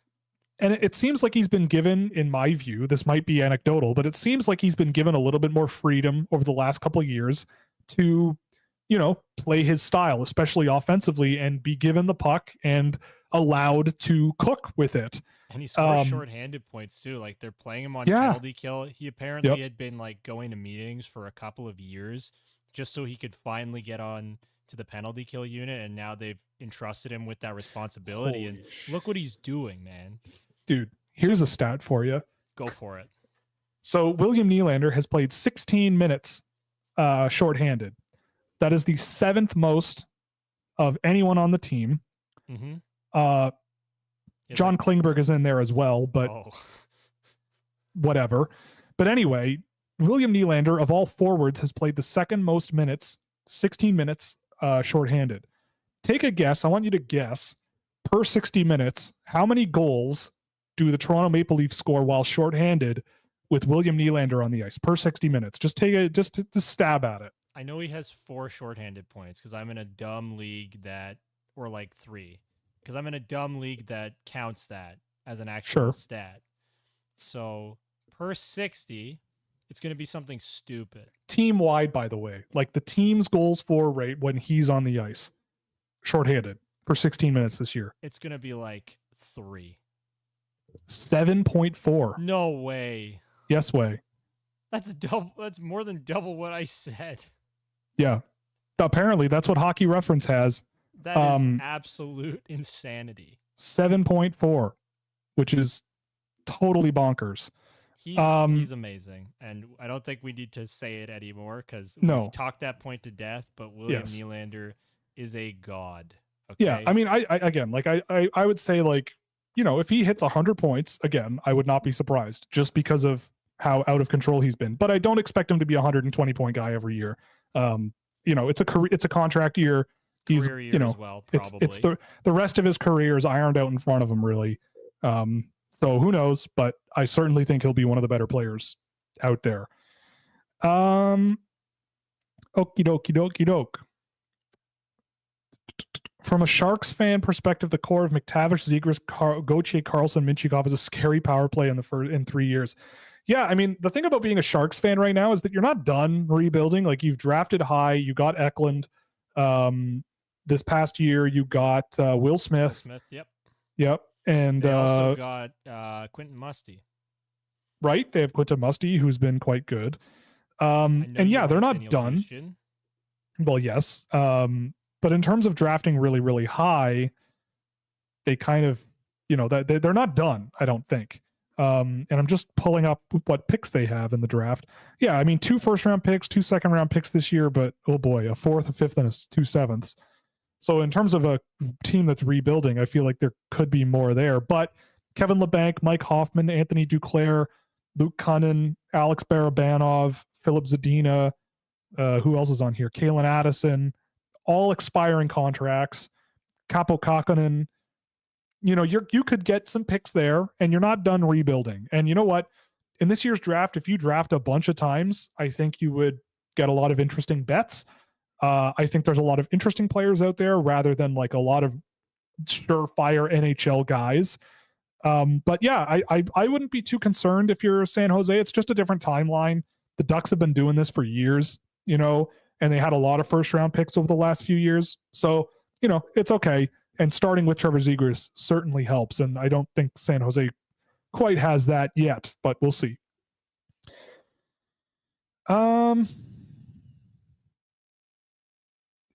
Considering his age and his usage, is it ridiculous to have expected more from Cutter Gauthier in the World Juniors? Yeah, I mean, look, I've always felt that Cutter Gauthier is a very good player. You look at his point totals and you would think that he's like spectacular, but he's a very good one. Like, he'll be a very good NHL player. I felt that at the World Juniors this year, he scored a lot of points, but he wasn't the best player at the tournament. I mean, I thought Lekaramaki was the guy. I thought Macklin Celebrini was excellent for Canada. And Cutter Gauthier was very good for the Americans, but that team as a unit was just a machine. And he was certainly a big part of that, but I personally don't think that's that ridiculous.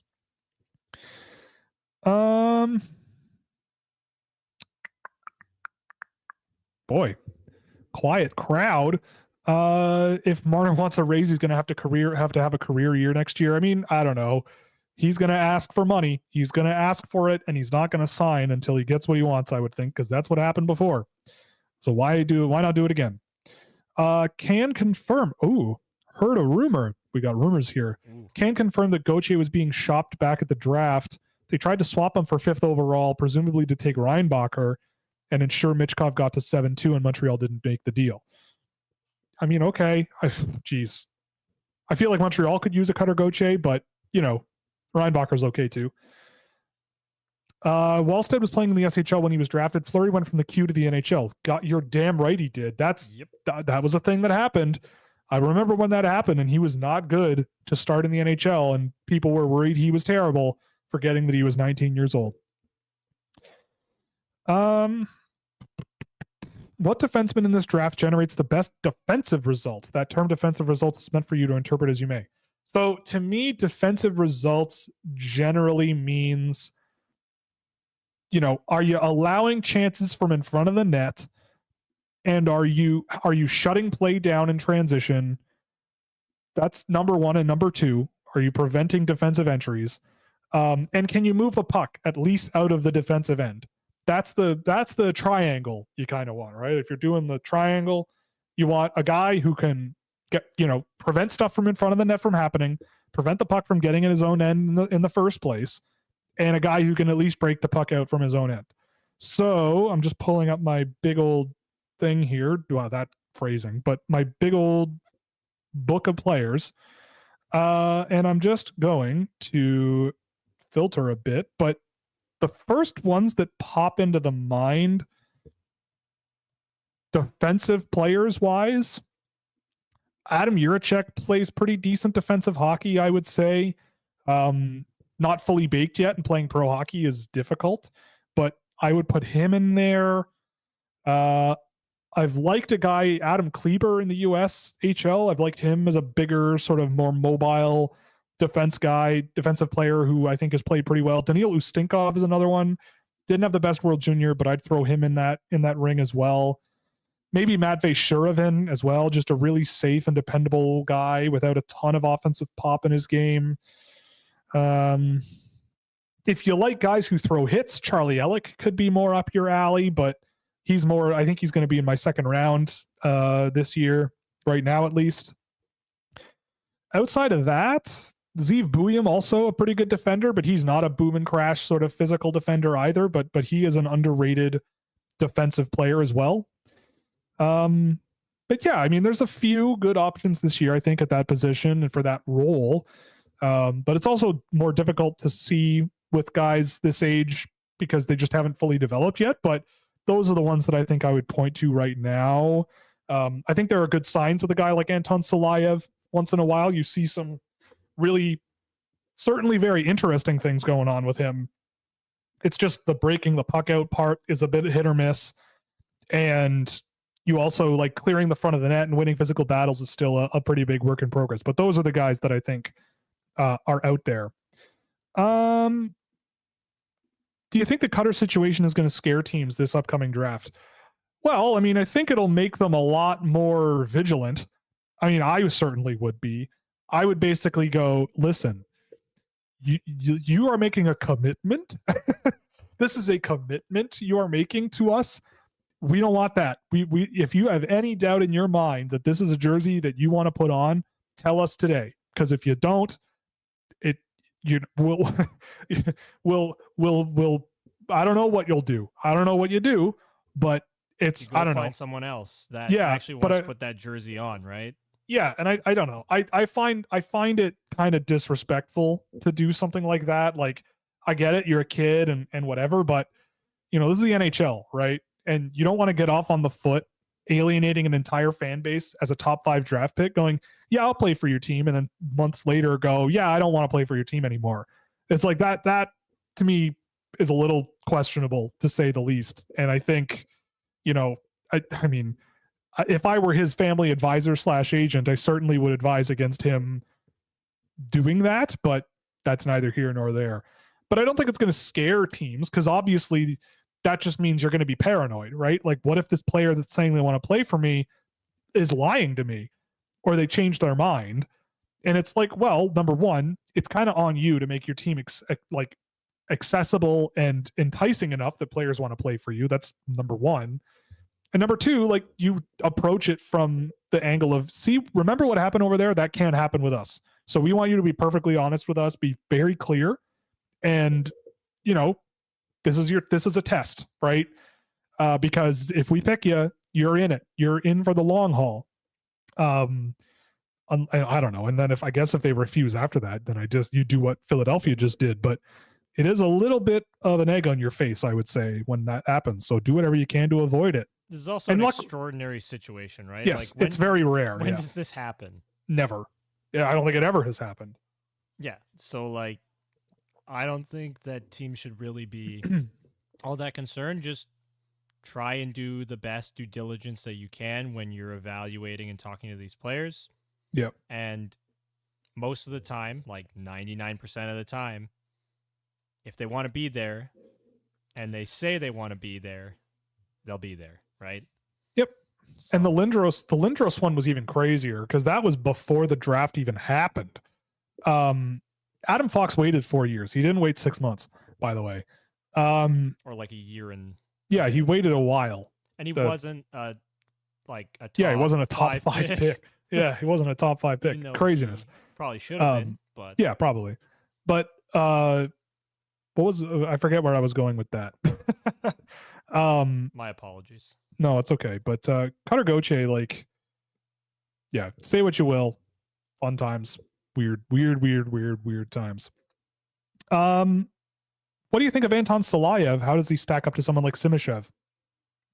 So I like Anton Salayev. I like him more than I liked him starting the year. I saw him last year a little bit, and I was like, who the hell is this giraffe on skates that skates like he's 5'10"? Like, this is bizarre. And he has no points. Historically, he just does not score. And that's still kind of true. I mean, he scores a lot of points at the beginning of the year, but recently things have been a little different from what I remember. But I also have been in World Junior Land for a week and a half. But yeah, I mean, it's another one of these guys where it's like, I like him, but if he goes like 8th or 7th or 5th or 4th overall, and I'll probably have him in the early teens, probably, it'll be sort of interpreted as if I like really don't like him. But I think just drafting him that high would be very risky. You know, with Simashev, the defensive refinement was already there. Really smooth on his feet, safe, stable defender.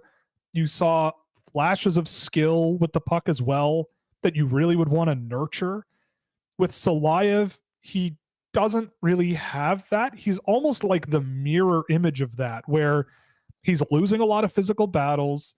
He gets turned around quite a lot. If that initial stick check doesn't work, he gets turned around a lot on defensive rushes and in his own end. Not the best puck management guy, breaking pucks out and moving pucks up the ice. Not necessarily the greatest, but I think he's gotten better over the course of the year at that. Not the most offensively engaged guy, but neither is Simashev, but Salayev has points. So NHLE makes him look good. Therefore he's good. But yeah, I think with Salayev, it's like, you're kind of hoping that I would be careful about filling out, quote unquote, his frame, because he is such a gifted skater for a guy that size. And if anything, I'd probably want him doing a little bit more skills training just to help him settle the puck a little bit better, because those breakouts sometimes can be a bit of a mess. And it comes off of just pucks rolling off of his blade or sending passes to nobody. He's not shoulder checking. He's not really analyzing his options. He's just kind of panicking and throwing it out and getting rid of it. So, and that's also not really how his team generally plays. When I've seen them in the KHL, they're a very sort of strange team relative to the rest of the KHL in a good way, I think. Like, they use a lot of younger players. They're very selfless with the puck. They're very also like old school Soviet style hockey, like very circle oriented, if you know what I mean. Like, there's lots of circular puck support. So guys will throw the puck back to a guy carrying momentum up the ice, and he'll support the guy below him. And then if he needs to, he can drop the puck back to that guy. And that's kind of how the Soviets used to play before I was born. that really tripped up Canadians, because Canada used to be very north-south, very physical, and the Soviets used to just get the puck and just skate around with it. Just skate around, keep passing it to each other, skate around, and look for a hole and go in there. So with Salayev, his team kind of does that, but he's not necessarily in that vein.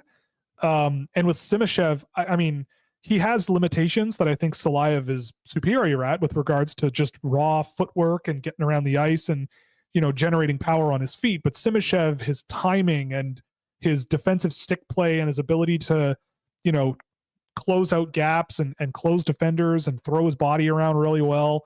It's really good. It's really impressive. And I still think that Salayev is behind him on that front. So Salayev is a bit of a wild card to me, but a promising one, I would say. It's just, I mean, if you're drafting him, like I've seen lists where he's at like 2 and 3 and 4, and I think that might be a little bit crazy to me. And if a few bounces didn't really go his way, I bet he wouldn't have as many points, and he might not be as high on people's draft boards, but that's just me talking. Winnipeg trade targets. Oh, there's an interesting one. AJ, do you have thoughts about trade targets for the Winnipeg Jets? Because I need to give my voice a rest. I haven't really thought about it, but I'm pretty sure Anthony Duclair's available, and he'd be a fun guy. That would be a good one. Yep. Especially because he's got 1 year, it was a 1-year contract he signed, and he's not making particularly much. And you get another player that kind of fills in Nick Ehlers' role as well, like with a lot of speed. That could be a lot of fun. Yeah. You lost Kyle Connor as well. So but that's the kind of player I think you go out for. Yeah, that's true. He'll be back, right? And they're still in first.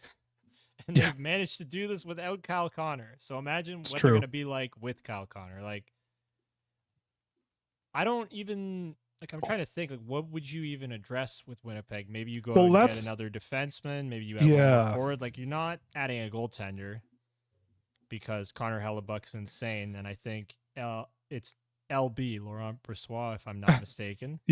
Who's backing him up, and he's solid too. So probably a forward and a defenseman, and if I had to put a name out, Anthony Duclair for forward, and I have to look around at what would necessarily be available for defense, but I think Anthony Duclair would fit in pretty nicely. I think that's a good start. Your fourth line center right now, according to Cap Friendly, is Dominic Toninato. He's fine, but I bet you could look for an upgrade there. Axel Jonsson-Fjallby could also be a bit of an upgrade. I don't know if you want to move a guy I feel like a good center, like an offensive center, could help them out. You got Scheifele, Nemesnikov, Lowry, Toninato, and I mean maybe Kupari, David Gustafsson, who are injured, but that could use an upgrade. And Duclair would just be an injection of offense. Your defense group, I think, are fine. Like Morrissey, DeMello, Dillon, Pionk, Sandberg, and Schmidt. Maybe you make an upgrade on that bottom pair, perhaps. They're a really good team. It's actually hard to really say what you'd want to upgrade. Just small improvements. Like a guy like Anthony Duclair would be great because you get more speed and more scoring in your lineup, and that can help to take you over the top, especially when you're a team that's as well-rounded as the Jets have been. Yeah. I don't know, is a Sean Monahan available? He got hurt though, right? Was he hurt? I feel like he's always hurt. He might be. Sean Monahan. Let's see. There's a lot of Habs hurt, so it's hard to remember sometimes. But he's an expiring deal for $1.9 million, 23 points in 39 games. He is not hurt.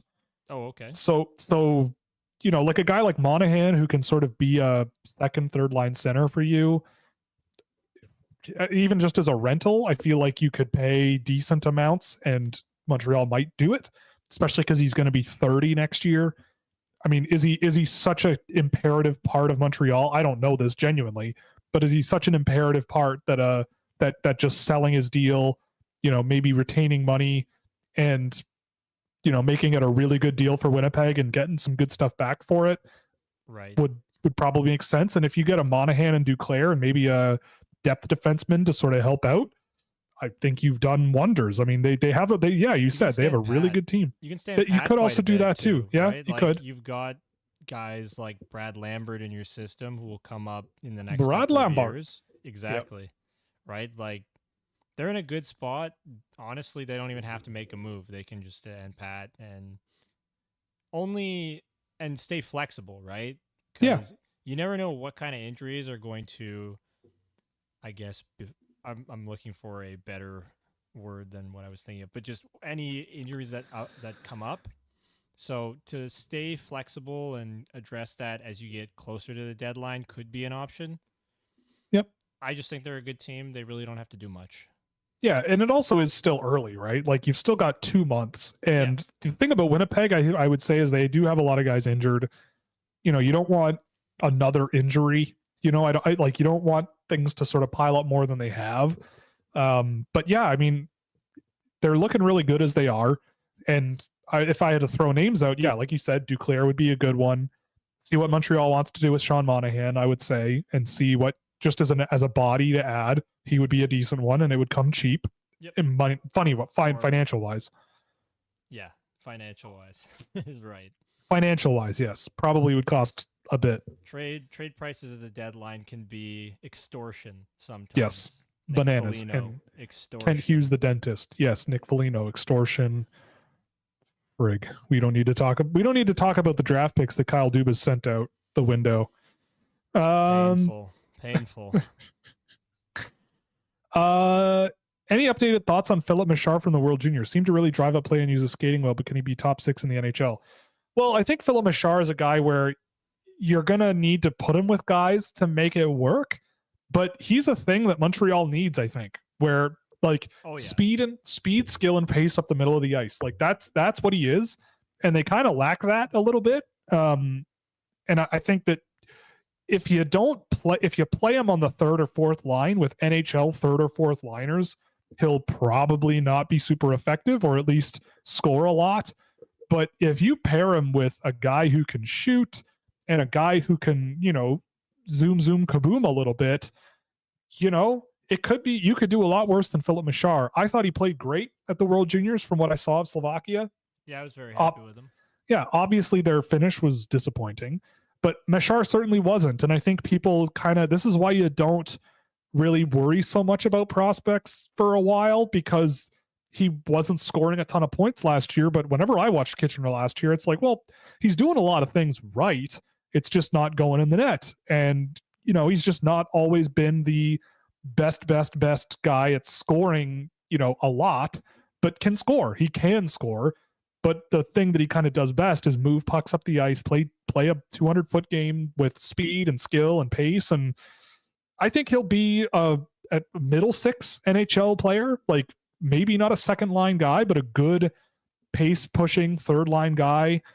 Maybe the wrong team doesn't want to use a guy like that on the third line, but I feel like Montreal generally gives their young guys a look. I mean, I've really liked how Jaden Struble has played with them this year. Jordan Harris has been solid, although you think he's hurt. I lose track of all of these injuries all the time. Especially on the Habs, because it's just like, especially on the Habs, yeah. All their fun players get hurt. Yeah, everybody. Yeah. So Machar, I think, fits in well, and yeah, I think he'll be a useful NHL player, and he had a really good World Junior. Who are some players that you think could shoot up draft lists this year? I hope your Cutter Gauthiers of this year, that'll get traded because they changed their mind about being with an organization. Yeah. John Mustard can do no wrong, but I love John Mustard, and he's really high on my board. But I have to do another game of him before I actually finalize that. But he's a USHL guy that not a whole lot of people are talking about. He's very young, but he's right up near the league leaders in scoring. Last I checked, he's been having a great year with the Waterloo Blackhawks. I don't know. Part of me wants to say Lucas Pettersson with Modo in Sweden, but generally these last minute guys that fly up the boards aren't usually European. They're big. But Pettersson is a guy who is, real fast in a straight line, unrefined, I think, as a player, but you see the skill level and you see the potential. Like, it's kind of funny. Like, we were talking a lot about William Nylander today, not saying that Lucas Pettersson is William Nylander, but same program, Modo Hockey, the team in Ornskolsvik. And Pettersson kind of has similar tendencies to what William Nylander was when he was this age, where, a lot of people initially got off on the wrong foot with Nylander because when he was interviewed after being drafted, one of the things he said was, I just like having the puck. I like having the puck, and if I don't have it, I want it. And people saw that as a negative and like selfish and whatever. Thing? Because we live in Ontario, man. This is just where we live. But people saw it as like, oh, he's selfish. He's hard to play with, which was never true and never was. But with Pettersson, I think there is a bit of that there. He's a guy who loves to play with the puck, loves to play with skill, but just hasn't quite gotten to the point where he can really take over a play or take over a situation. But internationally, he's been great with Sweden. But putting on my hockey hat, like hockey man hat, gee whiz. I'm trying to think of someone down my board who could fly. Like Liam Greentree is one who I think could be a guy late in the season who, like, who knows? If I'm the Windsor Spitfires this year and I'm awful, I bet you could get a king's ransom for a Liam Greentree if you just got rid of him. He's got probably one more year in the OHL. I think he's a 05 this year. I believe he's an 05. I'm double checking that. Okay. So he's born January 1st, 2006. So you get 2 more years of Liam Greentree if you're an OHL team. So it might not make sense to trade him. But he's on pace for 104 points this year, and he's involved in 45% of Windsor's goals, and that team is awful. And he's a guy who I think certainly really takes the cake for a guy who really could, because he plays that, that Jaromir Jagr, Matthew Nyes style where you can't get on him, you can't knock him off the puck. He's got skill under pressure. He can shoot, he can pass. He's just a bit of a monster.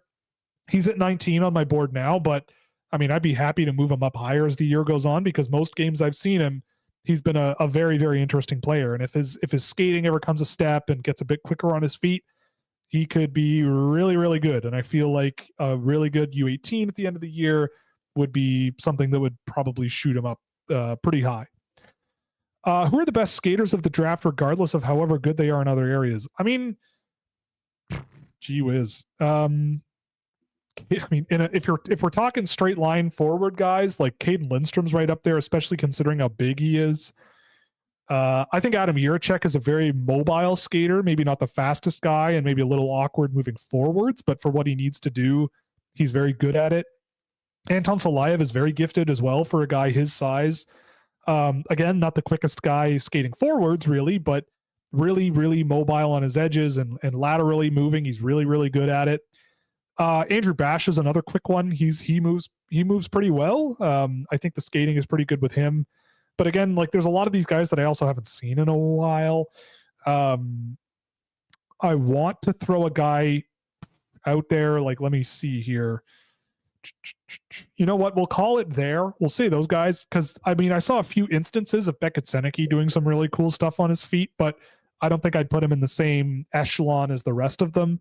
But I probably would anoint Caden Lindstrom there just because of how quick he can be and how, just how quick he closes gaps and just so many things he does on his feet really, really well.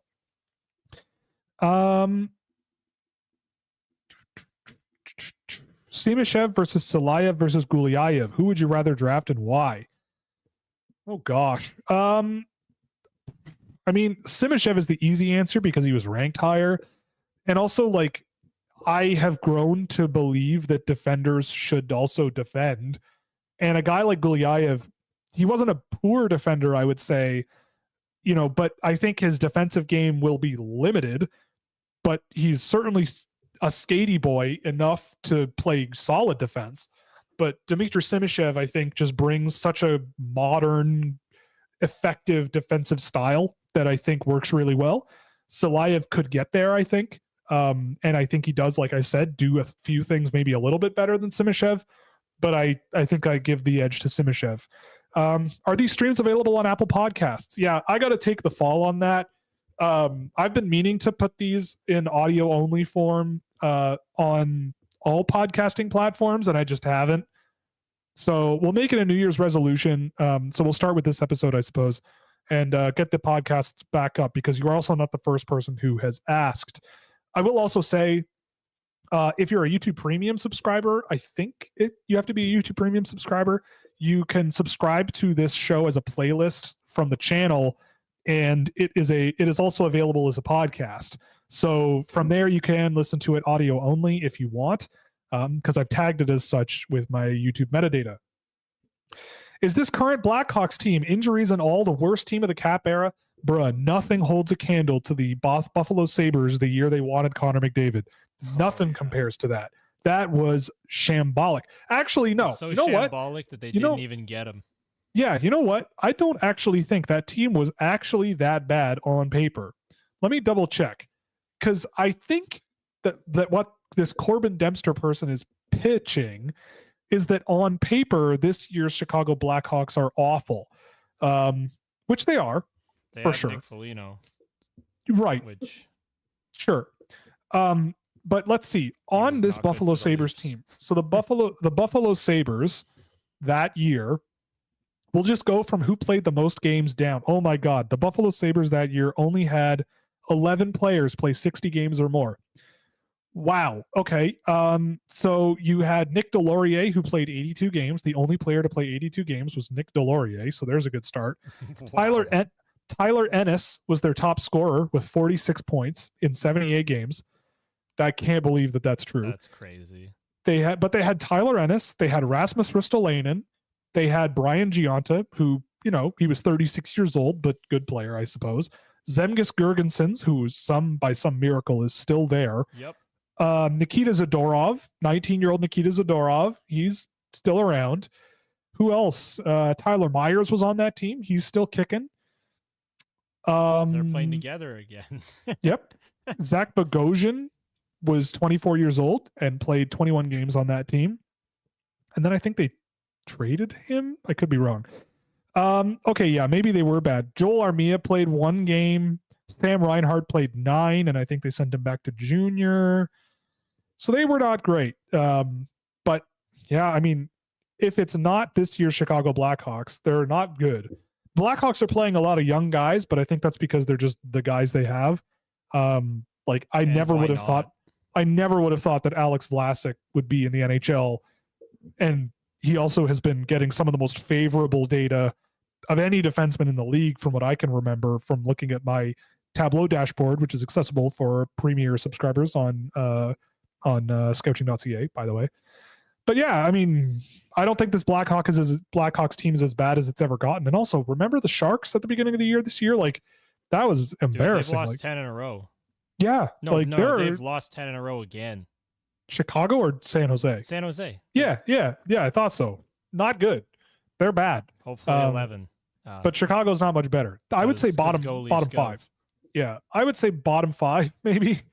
Bottom 5 to 7 of the Cap era. Definitely not great. Thoughts on Andrew Basha? I like him a lot. I'm surprised he hasn't gotten more attention, and a lot of the attention goes to Caden Lindstrom. But the game I watched of Lindstrom today, got some data on him. Basha looked great. By the end of the week, I'll be doing another game of Basha just to check in on him again. But I've really, really liked him. Really skilled, really good set of feet under him too, in terms of, pivoting and opening angles and finding seams and just doing he's real quick as well. I saw him win a loose puck battle where I think he was around his own blue line, and the guy he beat in the race was at the red line, and he just got right past him and beat him by maybe a stride and a half, which it was pretty incredible to see him just zip up the ice like that. I really like Andrew Basha. If he's a guy who isn't a first round pick, you win in a second. You win with the second round pick with him. If you can come away from the draft with both Lindstrom and Basha somehow by some God-given miracle, then I think you've done a really, really good job. Just because he brings a lot of that fun factor. I think he is a little bit slight. He isn't going to win you a ton of defensive battles, but that's not why you draft him. You draft him to score, move the puck, and move his body really, really quickly, which is something he does really well. Are there any short kings you actually believe in this year? Ooh, boy. Well, let's take a look at the old ranking list here. And I'll remove the small guys. So we'll say 5, 9, 8, 7. I don't think I have very many of them ranked, to be honest with you, this year. Oh, Nikita Artemonov. He's listed at 5'9" or 5'10" or something. He rules. He's awesome. I was talking to an NHL scout not too long ago. I obviously won't name names, but he was saying that he has Artemonov in his top 7 or 7 to 10. And that's I mean, I agree. I have Artemonov where I think at 10, something like that. And he rules. Just, again, super, super smart. Motor that just will not stop. Really talented hockey player. Just seems to get it. And certainly having a really, really good year in the KHL as well. I'd throw Teddy Stiga into that conversation as well. I love Teddy Stiga's game. The last game I saw of him, he was just bananas good. High motor.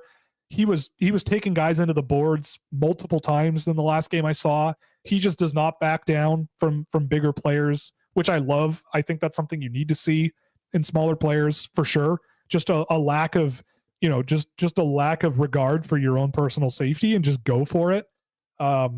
Because he certainly does that. But then when he frees up the puck and gets moving, he really, really takes off. And that's again, also a really selfless guy. Like you look, he scores more goals than he has assists, which sounds bad in my books, but for him, I'm not super concerned just because of how good of a passer he has shown. I'm sure there are people expecting Cole Hudson here. I'm not a huge Cole Hudson guy, but he's a top 50. He's 52 on my board right now. I think he's interesting, but I'm not sure I would say I quote unquote believe in him. I'm curious about a few short kings, guys like Christopher Thibodeau with Kingston. Jacob Therrien with the North Bay Battalion, I think, has been understatedly having a pretty effective season. Again, really high skill, great shooter. Just again, kind of, I think he's a guy that I think has the shortcomings, get it? The shortcomings of a short player that I think are very difficult to overcome, but he's very talented. Same thing for Elias Stroma Vatne, a Norwegian kid playing with in Sweden, but he's also a guy that is extremely frustrating to play or to watch play hockey because, I mean, you just watch a couple of games of him, you'll see why. It's a real adventure sometimes trying to, it's one of those things where it's like you're so talented, but playing as a unit and playing, a good possession game, just not really part of the picture right now. But I'm hopeful. So yeah, those are probably the ones I would note. And that's it. That's all the questions we have. I think that's it, unless you've seen any that I missed, Nope. Mr. Producer. So we're going to call it. We're going to call it an evening. This was a great show. I had a lot of fun. Probably because Sam wasn't here, Yep. And William Nylander re-signed. And William Nylander re-signed, and the Cutter Gauthier thing. So crazy. Yep. Crazy day. And I bet it's not going to be the last one. Because silly season for the NHL is kind of, past the midway point, I feel like, is when teams kind of go, oh, okay, maybe we're bad, or, oh, we're kind of good. Like, let's see where this goes. I'll be very curious to see what happens with Vancouver from here on out. They won tonight. They keep winning. Another point. They keep finding a way to win. They shouldn't be winning as much as they are. They're outperforming their expectations by a rate that I don't think I've seen before in my 4 or 5 years of tracking those metrics. But they're doing well. They're winning and winning and winning. They're talented enough to do it at some level. At least hold it together to get to the playoffs. I mean, it's not like they're going to collapse so bad that they don't make it, but boy, there is a bit of a house of cards there, but they are a good team with some really amazing firepower on that roster. But yeah, that's going to be it for tonight. Thank you very much for joining us. Once again, before we go, we're brought to you by Fanatics, so you can use the QR code or the affiliate link in the description. It provides a small kickback to the show on anything you buy at Fanatics in the shop. You can also support us through Puck Preps, where Sam, who abandoned us, and I both write for the 2006 class covering NCAA prospects and the CHL drafts, and you'll find those kinds of things nowhere else. We also are sponsored by Fractal Hockey Consulting, which is my business for hand-tracked targeted player analysis and recruitment packages. It's focused mostly on the NCAA and European recruitment, but if you're an NHL team in need of some assistance with your drafting, we are more than able to oblige. Or you could just subscribe to Scouching.ca, where you get exclusive access to innovative data tools, providing unparalleled insights into the draft and its prospects, as well as players making their mark in the NHL. So thank you very much for joining us. AJ, William Nylander is a Toronto Maple Leaf until he is 36 years old. Another 8 years. Into the 2030s, he will be a Toronto Maple Leaf. And Cutter Gauthier is an Anaheim Duck. The Senators are still bad. The Blues are getting better. Things are turning around in some places, and things certainly aren't in others. But in any case, I hope you all have a great couple days. We'll see you on Thursday at 2 p.m. Eastern Standard Time. I will certainly be doing more research and reading up on watching some tape from the NHL, so I am more educated. Also, last thing I want to mention, love the PWHL so far. I wanted to do a little segment, but obviously with the Cutter Gauthier thing and the Nylander thing, it's been unfortunately pushed off. But on Thursday, I do want to go into that a little bit because I have been watching it, and it's been a great product so far. And also the women's under 18 is going on. And unfortunately, I believe on TSN, they're only broadcasting the Canada games. And on my video providing platforms, they haven't uploaded any games of other teams yet. But I will be watching that as well, because that tournament has also gotten a lot better, I think, to the point where they have now blended all the groups together, whereas before they separated the top 4 teams from the bottom 4. But things are a little different now. They're putting them all together, which, yeah, there are some lopsided scores, but still a really fun tournament to watch. And you get to see some of the names that likely will be in the PWHL before too long. So thank you very much for joining me. We will see you on another day. That would be Thursday at 2 p.m. Eastern Standard Time. Thank you very much for joining us, and have a great couple days, I suppose.